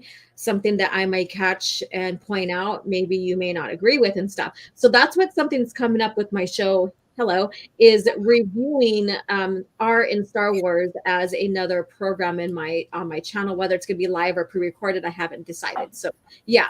So Lance, he says, before we get to the quiz here, Lance, you should show the next that next to Dark Empire to show the art differences. I mean, are you trying to say Dark Empire is better? Because adamantly disagree with that. I mean, I feel like I have the Epic Collection of Dark Empire. Yeah, and I was just talking about that. There's and something cool in it I want to show you at the end regarding the art. Yeah. And it's kind of a point I'm going to make. And Matt has made this point before. You can probably already guess what I'm going to talk about. But let me find it here. I love the Epic Collection for this, by the way. A lot of it's. I think Marvel's doing an excellent, way better job with their reprints. But this is some uncolored panels here. Yeah. Now the art doesn't look that bad, does it? Mm-mm. It looks fine. But the color is awful. I mean, let me find a good pic. And I don't recall who's the colorist for that. I don't remember. It's Cam Kennedy. He colored it too. Oh, he did? Okay. Yeah, all right. I think he did. Let me check. I know he's a penciler. I know he's a penciler. Yeah. I'm trying to find artist and colorist Cam Kennedy. Okay, so he did both. So it was Cam Kennedy, but I mean, just look at the color. And it's an artistic choice. And I was getting to that. So when I begin my new series for the channel on reviewing Star Wars art, the concept behind, the movies, the comics and all of that, and even the novel covers and stuff like that, you're going to see difference in art styles of each artist and stuff. Cam has his own. It's a very what do you call it? Abstract. Yeah. And his character is also through his coloring. So the characterizations is also through the coloring, which some people were very much turned off with that. And I guess some people like it. I do kind of see the appeal for it. I mean, it's a very different style. The color is different. However, I don't like it. I don't like the weird shades of green and pink and blue, turquoise. It's just so weird. But I mean, yeah, Matt. I mean, I showed that's what I loved about the Epic Collection. It showed some of the art without the color. Yeah. And it looks, I mean, it looks fine. The characters look like what they're supposed to look like. The ships look great. So I think Cam Kennedy's a good artist. I just like the way he colored it. Yeah. But and it's all preference. Yeah. Yeah. But see, what I love about Tales of the Jedi is I mean, I think the color is great in that. The art, it's a very much, it's almost like ancient Egyptian, it feels like. And that makes sense because Tales of the Jedi, I mean, that would be the ancient Egypt of that time. Yeah. Right? Yeah. So it's a very ancient feel, and I think the whole Old Republic era should have had that feeling. But it seems like as, when the prequels started coming out, that's when it really started changing. So, I mean, I'm glad they kind of gave us somewhat of an explanation as to why this, Zerga Corporation was doing stuff. But beyond that, I don't know. I think Tales of the Jedi is just awesome for what it is. Yeah. So here's your first quiz question here. And like you said, it's just all for fun. Where was Anakin Solo born? Oh, Lord, I should know this. Dark Empire. Gosh. It's so and speaking of, so it was perfect how everything just ties in together. Oh, shoot. I would look, but that'd be cheating, right? Yes. Gosh. I don't remember where was it? Was it... You're like, I'm looking at the book as if that would help me. You're like looking at it like answer come to me, like you're trying to, go. It was that Rebel base, right? Maybe. I don't remember. See, Dark Empire. I didn't like Dark Empire. I really didn't like the story of Dark Empire 2 and 3. Dark Empire 1 was fine, but he wasn't born in that. So I don't know. I'm bad. Okay. I don't even know where he was born. I know the twins, they were born on Coruscant, obviously. Yeah. Use the Force, Lance. Oh gosh, I wish. That's what you look like you're doing. You're looking and like, come on. My answer is I don't know, but I'm going to look real quick. Okay, so I'll tell you Nespis 8. See, I would never. Nespis? Never, gosh, that shows you how much I did not like Dark Empire 2.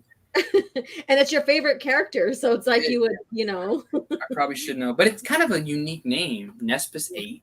Mm-hmm. So I think when planets have numbers in them like that, it throws me off. But Yeah. oh well, I've already failed. Do you remember the timestamp, like what year he was born at least? This Zahn's trilogy is 5 years after Jedi, which means it's 9 years after A New Hope. So I'm gonna guess 11. 10.5. Close enough. Yeah. So yeah, you could give or take, you know, because how sometimes the time shifts. Yeah. 10 or 11. That's what I would have said. Yeah. So. So what really fascinated you about Star Wars as a whole? So, you know, I'm kind of switching up, but just a little tiny bit, like as a whole, what really fascinated you with it? Because, you know, you have to be stuck on like, oh God, Star Wars is something I want to commit myself to as my favorite pop culture. Well, see, if I were to watch it for the first time now, I would not. Like if I watched A New Hope today for the first time, and then I watched everything else, I probably wouldn't have been that big into it. But it's not that it fascinates me that much. Well, I think the continuity fascinates me. That's probably my main answer.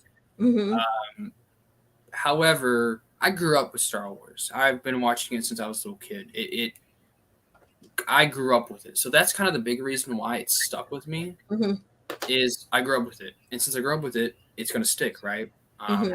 DC is the same way. I grew up with DC. I'm not the biggest DC fan, but like the DC animated stuff, I grew up with that. So it's been my favorite DC thing ever since. Yeah. But for Star Wars, I grew up with it. It was some of the first fiction I ever watched and consumed, and I've just kind of grown up with it. And I mean, even then, you know, as a young guy, I watched Rebels when it came out for the first time, and I remember being I loved it. You know, the first Star Wars movie I ever watched in theaters was Force Awakens. I think Disney Star Wars is the reason why I'm an EU fan, which is weird. It's what I don't feel like if Disney never made more movies, if like that never happened, I probably wouldn't have even been an EU fan because I wouldn't have been that big into Star Wars. It was just the original 6 that I really liked, but it's like I was a casual fan. Let's just say that. Yeah. But Disney kind of gave me a fire for Star Wars, I guess you could say. Because I was watching the movies as they started coming out, and shows and stuff like that. And then I started getting online and getting to know other people. And then I found out that there was this whole other universe that was before Disney. And yeah. But yeah, I mean, what fascinates me, though, to be specific, though, is the continuity. That's the reason why I stuck with it is it's this huge franchise that spans 13 billion years. And it's all in continuity. Because you look at DC, the reason why I'm not a big DC fan is it doesn't all fit in continuity. I mean, it does, but you have all these reboots and all these different stuff that go on. It just doesn't make sense. So, I mean, it makes sense to DC fans, but no matter how many times people try to explain it to me, I will never understand the Christ on Infinite Earths. Well, how does this all work? I just don't understand it. It's confusing. I think if they stayed with just separate timelines that never overlapped, it would have been a lot easier. But when you start overlapping them and creating all these retcons and just fusing them all together, it starts creating confusion. But Star Wars isn't like that. I mean, even with the Disney canon and the EU, the fact that we have 2 continuities now, it still is not as confusing as other franchises. Because we just have 2, right? Just 2 continuities that don't overlap. They don't, I mean, Disney canon takes elements from the EU, but beyond that, they don't overlap at all. They're separate, but they work so well. And I mean, the EU, I mean, like when I read the NGO, it fascinated me to see how much they pulled from Bantam, even from like the Marvel comics, even from the Han Solo trilogy by Brian Daley, they pulled stuff from. So I think it's the continuity, and even things like the Crystal Star. No matter how people hate it, it's still in the continuity, and that's what I love. I love when obscure bad stuff is still included, like everything else. Yeah, like Dark Empire. There are people who like that book. Believe it or not, there are people who like it, and their stories should be included as well. And the story that they like should be included. And that's what I love about the EU is it includes everything. It doesn't exclude anything unless it has to be excluded because it doesn't fit, like Infinities, for example. Even though that wasn't intended to fit, but whatever. Continuity. That's my answer. That's what fascinates me about Star Wars. Is it's all consistent, it's all together, all intertwined with one another, and that's why I love Star Wars so much. Yeah, and that's my thing too, is like continuity. And what got me into the EU was I wanted to know what happened with Luke next. Did he really heed his master's request and bring the Jedi back? Right. And did he bring them back. Brought them back stronger than ever. Exactly. Even though they were smaller, I think they were a lot stronger than their predecessors. And so I thought that was amazing how that happened. Like he was exactly what Anakin was supposed to be. His father. So he, you would say he followed in his father's legacy in a sense, but he did his father basically. And that's one of the things that fascinates me so much about the EUs because when I watched the sequels for the first time, even though I used to be a big sequel fan, for the record, not really anymore, but I used to be when I was younger. Dun dun dun. Hey, I'm a little kid. I grew up with those movies. I can say that. But what always This is madness. What always bugged me about those movies, about the story in those movies, is Luke. There's no Jedi Order. That always bugged me, even when I was a young kid. Where's the Jedi Order back? Where's it at? I mean, Luke just spent 3 movies trying to become a Jedi and defeat the Sith so he can bring them back. Right. That's kind of what Yoda and Obi-Wan wanted him to do, and he was able to do it. Even Luke tells Leia, in time, you'll become a Jedi like I am. But he never does it in the new canon. Yeah, he creates a small academy, but he never actually brings back the Jedi Order. He never brings back that institution. He creates a small training academy, sure, but it doesn't last very long. And that's... yeah.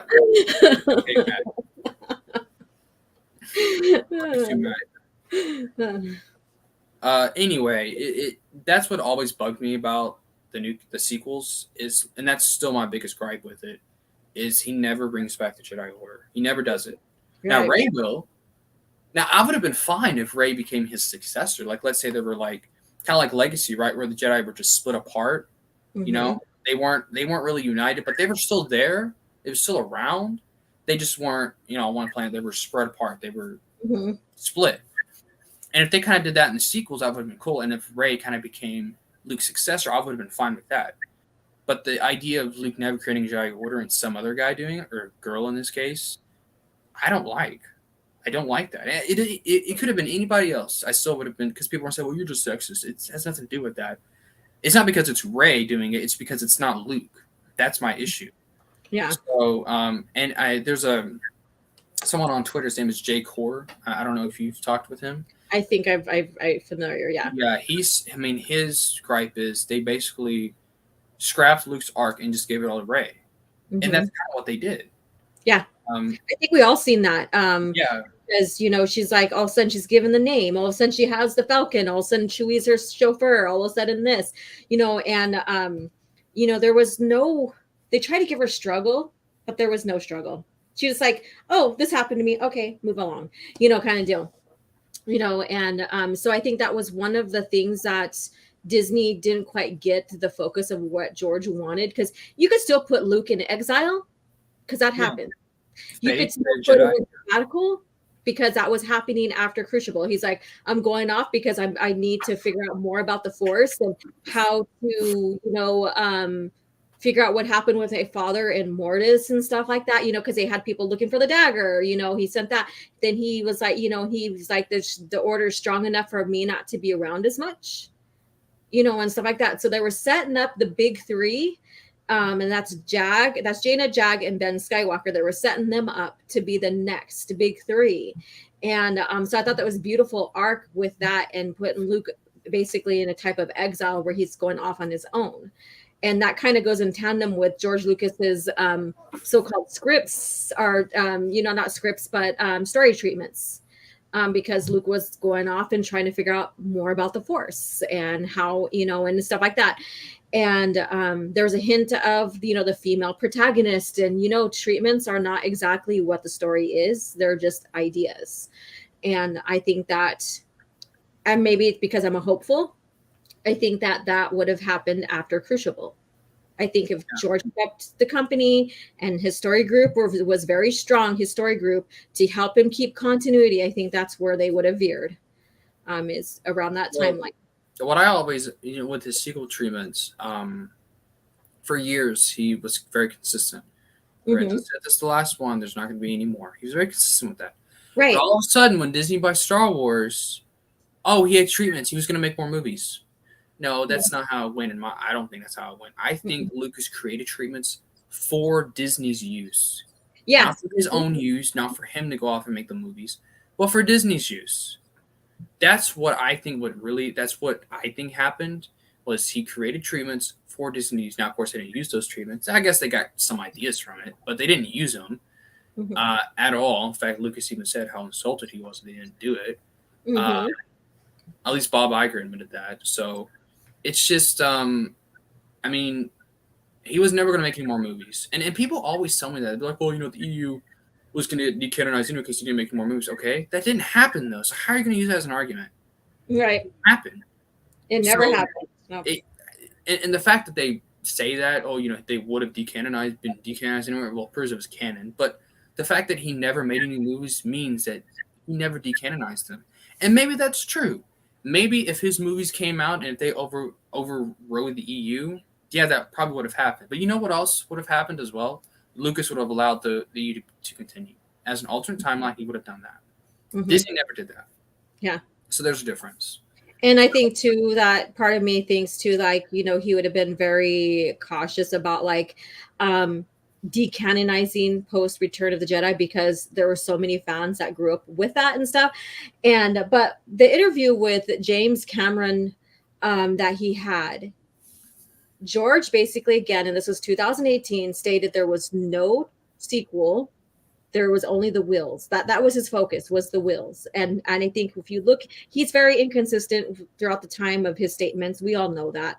And but he's always went back to saying there was no treatment sequel, or there's no sequel trilogy, but there was the wills as his idea for a newer, another story in Star Wars and going into the Force and stuff like that. And so I do agree with you that these treatments are more or less ideas for them to stem off of for Disney. Yeah. And stuff. So I do agree with that. And then there you go, Raging Rhino, how you doing? And so that's something that we could sit and ponder. But again, he's no longer with us anymore, and Disney went their own way. Yeah. Well, I want to add one more thing about his treatments. Something I've noticed. It seemed like there was 3 ideas that Lucas was supposedly going to make into a movie. There's the Will's treatment he had. Then there's the Leia's the Chosen One treatment, which had the Darth Maul and Darth Talon. That doesn't even sound like something Lucas would write, but whatever. And then there was the Kriya. There was the what was her name? Kira treatment. Yeah. So there's 3 freaking treatments he had apparently.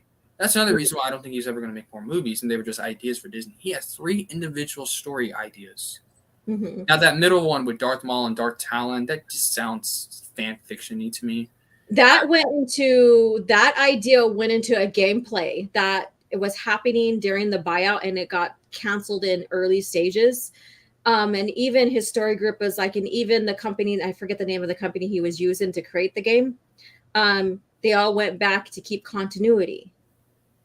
So they were either it was Maul was going to be descendant of Maul or a clone of Maul and stuff. And so that was all being squared away to keep continuity. So that's why I argue, I share that continuity did matter, because George says, yes, let's keep continuity.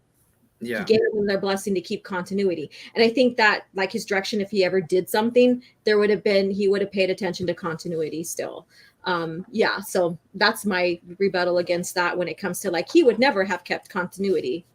Yeah, and the idea of Leia being the chosen one, Lucas would never have done that. Lucas said for years that Anakin was the chosen one. Yeah. He was very clear about that. So why would he all of a sudden? This is why I don't. that I think it came from the Star Wars Archive book by Paul Duncan. Hmm. I don't think that was all necessarily true. I hate to sound like a conspiracy theorist, but it makes no sense. Why would Hmm. Why would Lucas do that when he Yeah. said for years that Anakin was the chosen one? Now it's Leia. Why would it even be Leia? Why Mhm. Leia?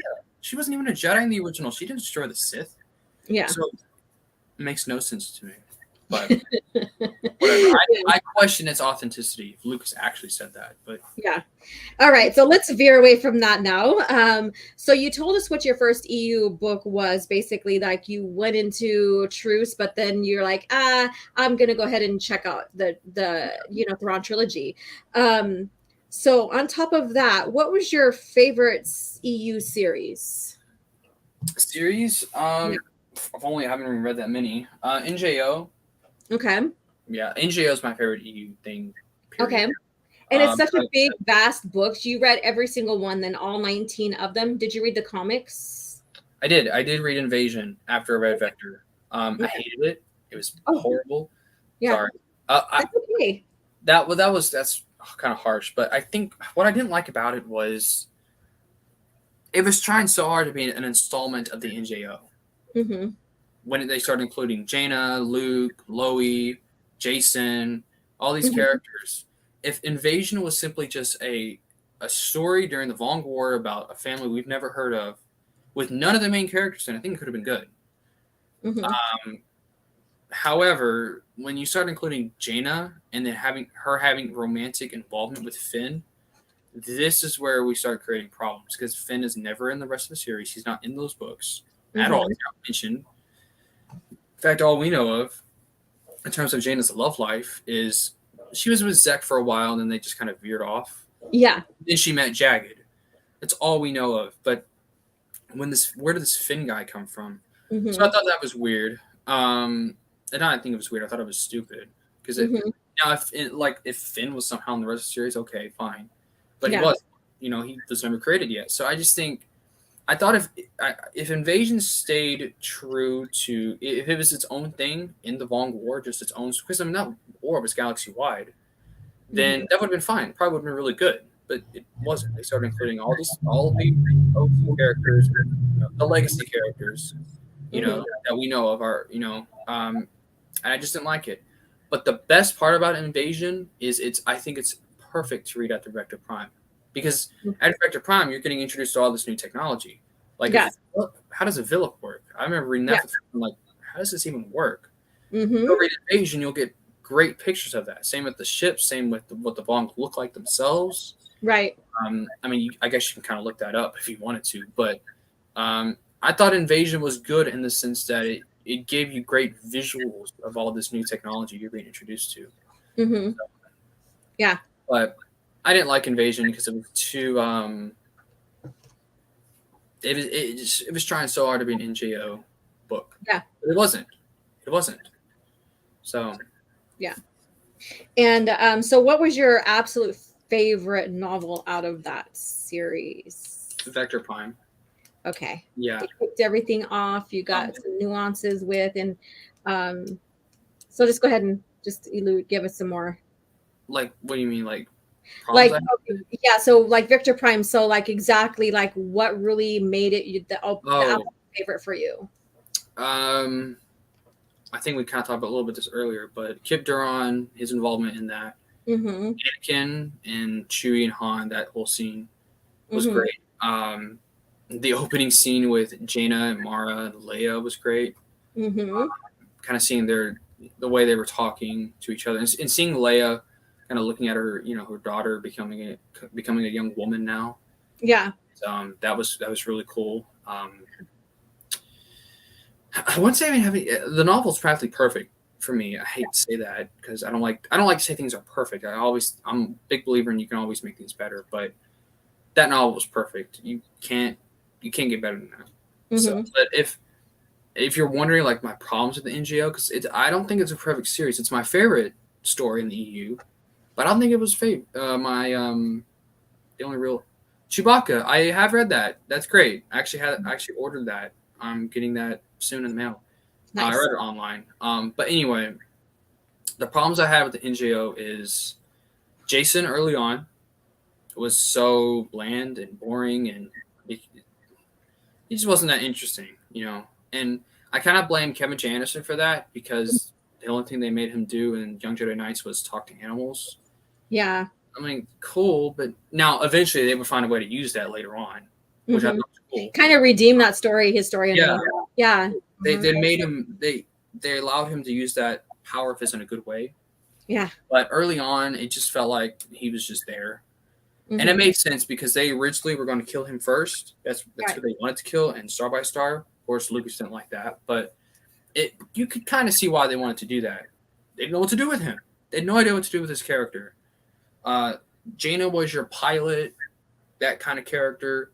Anakin was your Jedi. He was your main character. Jason was just there. So you could see why they wanted to kill him off, but of course that didn't happen. And I'm glad that they didn't kill him off, and I'm glad they killed Anakin off. I'm a big defender of his death, which is okay. I was going to lead up to that since we're talking about your favorite series, and then that's Anakin is pivotal in the series. Yeah, because people who love Anakin, like you're one of the rare people I've talked to that liked his death scene. So go more into that. I want to hear this. Well, I thought it happened at a good time, a good place. Yeah, it sucked. He kind of died early. He kind of became a martyr. Not really a martyr, but I don't know. I just thought it was perfect. I thought it happened at a good time.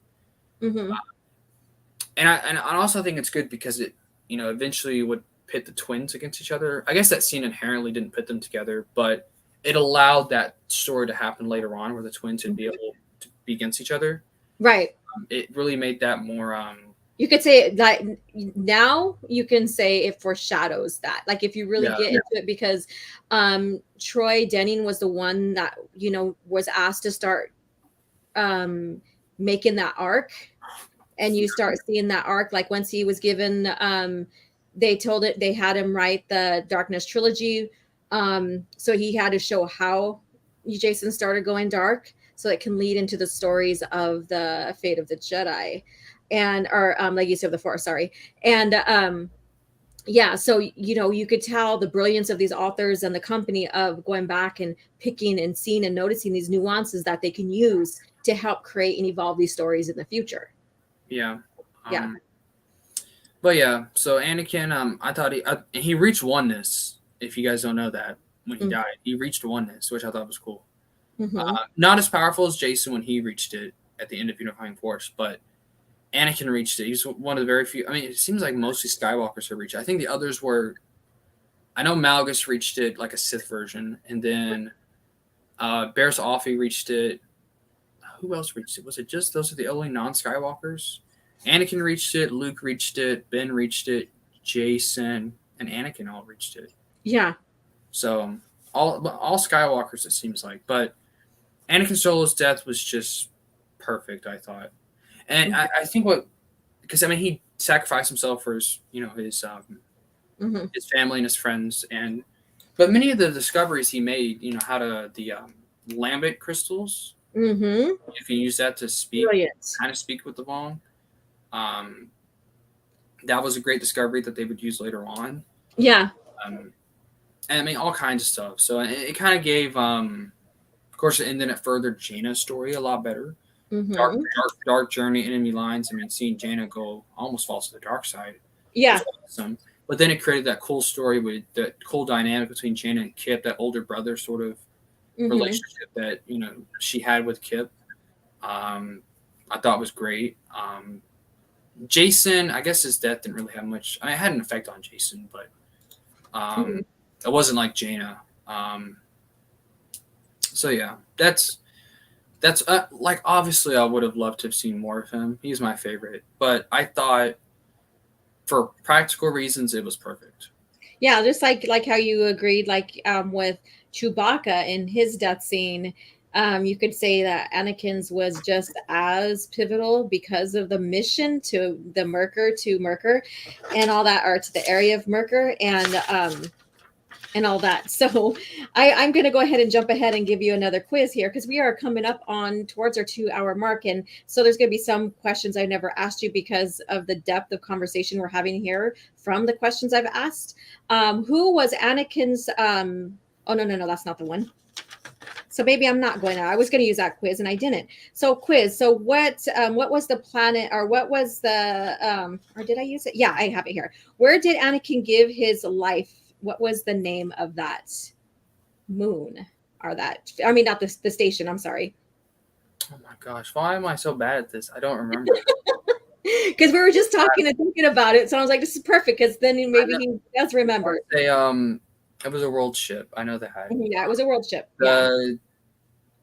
Something boss, I want to say. Mm-hmm. Something, I know it started with a B. Something boss with BAAS. You kind of got it right. It's Koros Strona Banu Ross. Banu Ross. That's the name of the world ship? I don't remember. Yeah. That's a long one. Yeah, so, and I think they called it just the Banu Ross. Yeah, that's what I was thinking, kind of. Yeah. To me, it was just the world ship. To me, it's Merker. To me, he died at Merker. But yeah, he died at Merker. That's the generic term because basically that's where they had their facility. That's where they got their Vornskers for their Voxen. And so I thought that was very brilliant of them to bring the Vong in as a new threat. And then also their technology and how they crossbred the Vornskers to help hunt down the Jedi, because I knew the Jedi were learning how to overcome, them and fight them without the Force. And so I thought that was a brilliant art. So what did you think about the Vong? Perfect. That's perfect. I mean, beyond the Sith, they are my favorite Star Wars villains. And it's because of how unique they are. I mean, how can you dislike the Vong? I don't understand that. Like, I see, like, I guess being outside the Force, I mean, that is kind of stretching the Force. Yeah. But I don't necessarily think it's impossible. So, but I mean, but the fact that they're an alien species that invade the galaxy and create chaos, come on, how unique is that? And before, I've had people tell me, well, how are there other galaxies? I mean, it's a galaxy far, far away, first of all. Second of all, Camino is not in the Star Wars galaxy. It's in a dwarf galaxy. That's why it wasn't on any star chart. Well, I guess it could have been on a star chart, but I guess it was Count Dooku who wiped it out. But it was in a different galaxy. It was a dwarf galaxy that was kind of like a companion galaxy to the main galaxy. But technically, Camino was in a different galaxy. So the idea of there being other galaxies is not new. And the Vong or the NGO just ran with it, and it worked. I thought it was great. Yeah. And I think it's just how unique they are. That's what I really enjoyed about it. New technology, brand new technology. I've even seen people complain about, well, how can you have organic technology that resists lightsabers? Well, you guys love the Zillo Beast in Filoni's Clone Wars, so I don't know. If that's okay, then why isn't the Vong doing something similar? Plus, in the real world, we have, there are animals out here with plates, armored plates that can resist. I don't know if a gunshot would be, if they could resist a gunshot, but they're really resistible to a lot of different things. So, what do you think of the idea that Palpatine? I don't agree with that. Yeah, that was kind of like, I was split on that because he wanted to create a super weapon that was very apparent to take control over the galaxy and use that to enforce his power over them. So, so to me, I'm like split on that one there. Well, he would have created the Empire regardless. He wanted his own empire. He's a Sith. Right. So I don't think it had anything because of the Vong. It was because he wanted to create an empire. Yeah, he wanted that. He wanted to use a weapon to enforce his control, to create fear so that he can reign as long as he could. And go ahead. He's a Sith, so that's what they do, Right. Create empires, that's what they do. Annihilus mentioned Candace Ordo had an encounter with a Vong scout. Oh, awesome stuff. I remember that scene. Mhm. Oh my gosh! I mean, come on. That's another example of continuity that I just love. Mhm.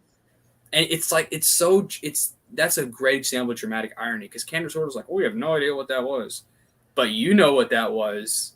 We Mhm. all knew what that was. And he describes it perfectly like an asteroid that Yeah. then just moves to the outside of the galaxy. Come on, it's the Vong. So Yeah. it's awesome. Sith happens, yeah. So it happens. Hey, how you doing? Yeah, so we're coming up on almost 2 hours here. I like to keep these within 2 hours because that keeps everybody's attention still focused. And after two, usually people start dropping off and stuff. So I didn't get to get all into the questions I wanted to ask because this was such a great conversation and just hearing your opinion and stuff. So one more question before we start tying it up. So I would take it that the new Jedi Order you basically said is your favorite series. What thing did you not like about it besides the comic? What thing did you not like about it? I would say, well, I mentioned earlier Jason. His early characterization was off. It's not that it was off. His characterization was fine. It was they didn't know what to do with him. He was just there, and that was kind of annoying. But other than that, I would say, I guess that's it actually.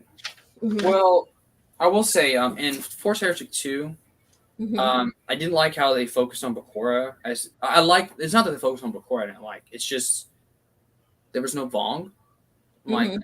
oh, well, okay, this is kind of like a weird determinant. Now, I think it would say later on that there were actually Vong there, but that didn't even mean anything anyway. It didn't Mhm. have any future impact on the storyline, so that was one I didn't really care for.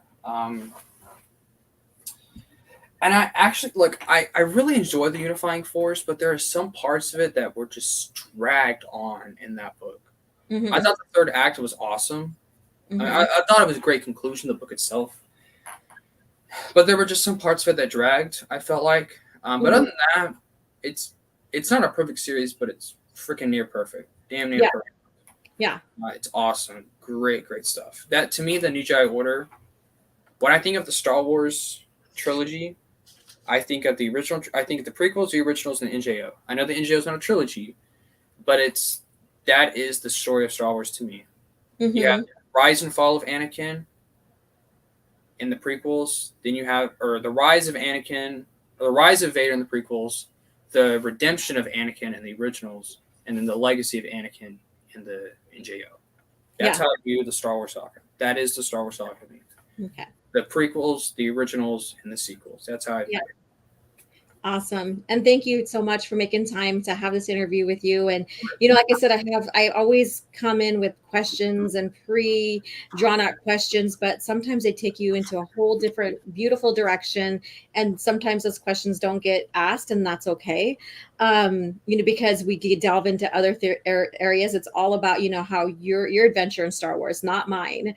And so thank you guys for the chat for coming and listening in and asking your questions. And thank you again, Lance. Thanks for having me. This was a lot of fun. I really Yes, enjoyed this. I'm glad to have done this. Glad you invited me. Thank you very much. I can always do a part two with you because there's so much more that I'm like Yeah. I didn't get into, like getting into legacy when it comes Well, I to haven't actually read Legacy of the Force. If you're talking about the comics, I've read Legacy of the comics. I've read most of them. yeah, So so like 100 odd years away from yeah, that, but like the legacy, like Fate and Legacy of the Force, the series you haven't read yet. So I haven't maybe sometime in the future I'll have a part two interview with you and we'll get more into that era and stuff. And then I can ask other questions that I haven't had a chance to. I think part two though, we could talk a lot about the Old Republic. That's another big. That too. And that's That's another question too that's that I another. didn't Is it a long question? there's a series of questions for that one too. So yeah. Yeah, So, we should probably do a part two yeah. about the Old Republic. 'Cause I'd love to talk. I love the Old Republic almost just as much as the post Jedi stuff. So Yeah. I'm so Thank following. you, MB. Thank you so much. I You appreciate should it. all follow OG on Twitter. What are y'all doing if you haven't followed her yet? What are you doing with your lives if you don't follow OG? What's wrong with you? No, I'm joking. It's cool. Thank you guys so much for your support. Again, I have channel membership. I am like, there's so much I'm planning now that my life has slowed down from recent events. It's like 2022 has been such a crazy ride for me. And I'm glad things are picking up and stuff. And so the channel is going to start picking up again. Of course, Talking EU is back. and I'm so excited about that. So thank you guys again so much for tuning in. Lance, do you have anything that's coming up for your channel? Well, probably gonna stream more. I want to do more reviews. I need to start. I want to start doing that. I reviewed Crimson Empire a while back. Yeah. But I'd rather make posts on Instagram. By the way, my Instagram is where I'm mostly at. So it's the Star Wars EU teen as well. That's where I mainly do all of, I post. I have a series on there called "This Is a Fact," quoting Tenno Ka, and it basically just highlights different parts of the EU. And then I post memes. I post original memes on there. Yeah. So if you're into memes, there you go. But yeah, I want to do some more YouTube videos as well. Rather be simply reviewing the EU or talking about something obscure I want to talk about. Nice. Something that I don't think a lot. Like, for example, a while back I talked about Junior Jedi Knights and how it had a weird placement in the EU. At least in terms of like where it fit in relation to Young Jedi Knights. Yeah. And I've talked about some other stuff on there, but I mostly stream. And OG, you're always welcome on my streams if you want to come on. Thank you so much. And we can have a chat. I've had Matt on there. I've had a bunch of people on there. Nice. Not to flex, but I've had Matt Wilkins on my streams. But yeah, I've been on his streams too. So yeah. But yeah, so y'all are free to follow me. If you don't have to, but it'd be greatly appreciated. Yeah. And that's, I met you on Twitter, but then I fully met you on a stream with Matt Wilkins. So, and I was like, I need to go ahead. I'm talking to you back. And I was like, I'm going to go ahead and bring Lance on. And so with Talking EU, with Talking EU, October 8th, I am having Tad, our Mandalore, on. And so that should be another great stream. Probably I'm predicting another part 2 with him as well, because it's like sometimes we don't get through the questions that I want to ask because one question goes to another different direction, which is totally fine because it's all about the person I'm interviewing and stuff. Well, I want to give a recommendation of someone I think you should have on. He was in chat here. Okay. The revanchist, Marcel Ryan. Okay. He is an awesome guy. I've had him on a lot of my streams. I think you should definitely have him on. Awesome. He's an older fan, but he's awesome. He's a Canadian, which sucks, but just kidding. No, you did not go there. But I think you should have him on. He's great. And I don't know if you've had Alex on. Not yet. I'm going through people, and getting ideas from people, listening to people, on Twitter or on other streams. I'm like, okay, this person, seems like they're very much. I have people who barely get into the EU that I interviewed. So you don't necessarily have to be this big EU geek.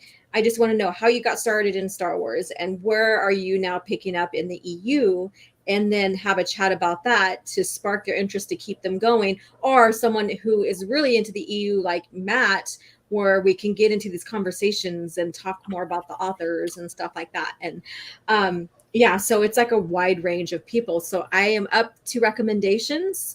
I'm not like, oh, you only have to be in my circle kind of deal, because that's not what this is about. I want to get as many EU enthusiasts, I guess you could say, as possible. So when people come to the channel, they have a wide variety of ideas and people and their perspective on Star Wars to listen to. Yeah, there's a whole list of people I could send you. Yeah. Seriously, I'm going to send you a list of people that I think you should have on. Some of them have been like Jedi J20. He's another great one I think you should have on. But I'll send you a list, and I think they're all great guys, and I think they should definitely come on here. Yes, thank you so much. Again, I'm very appreciative that you had me on here. It's awesome to be on here. Just talking EU, I love talking Star Wars in general. Yes. EU or not, so I really appreciate it. Thank you so much, and thank you again, chat. And may the Force be with you. And we'll catch you on another stream. Thank you so much. Peace out. I had fought the worst of all wars and witnessed the redemption of evil. I have seen balance restored to the Force. But order can turn to chaos, as it did when I was born. Now, with my loved ones and my loyal allies, I face a new challenge unlike any before. And I'm not sure this time we can win. Star Wars Vector Prime by R.A. Salvatore, the first novel of the new Jedi Order.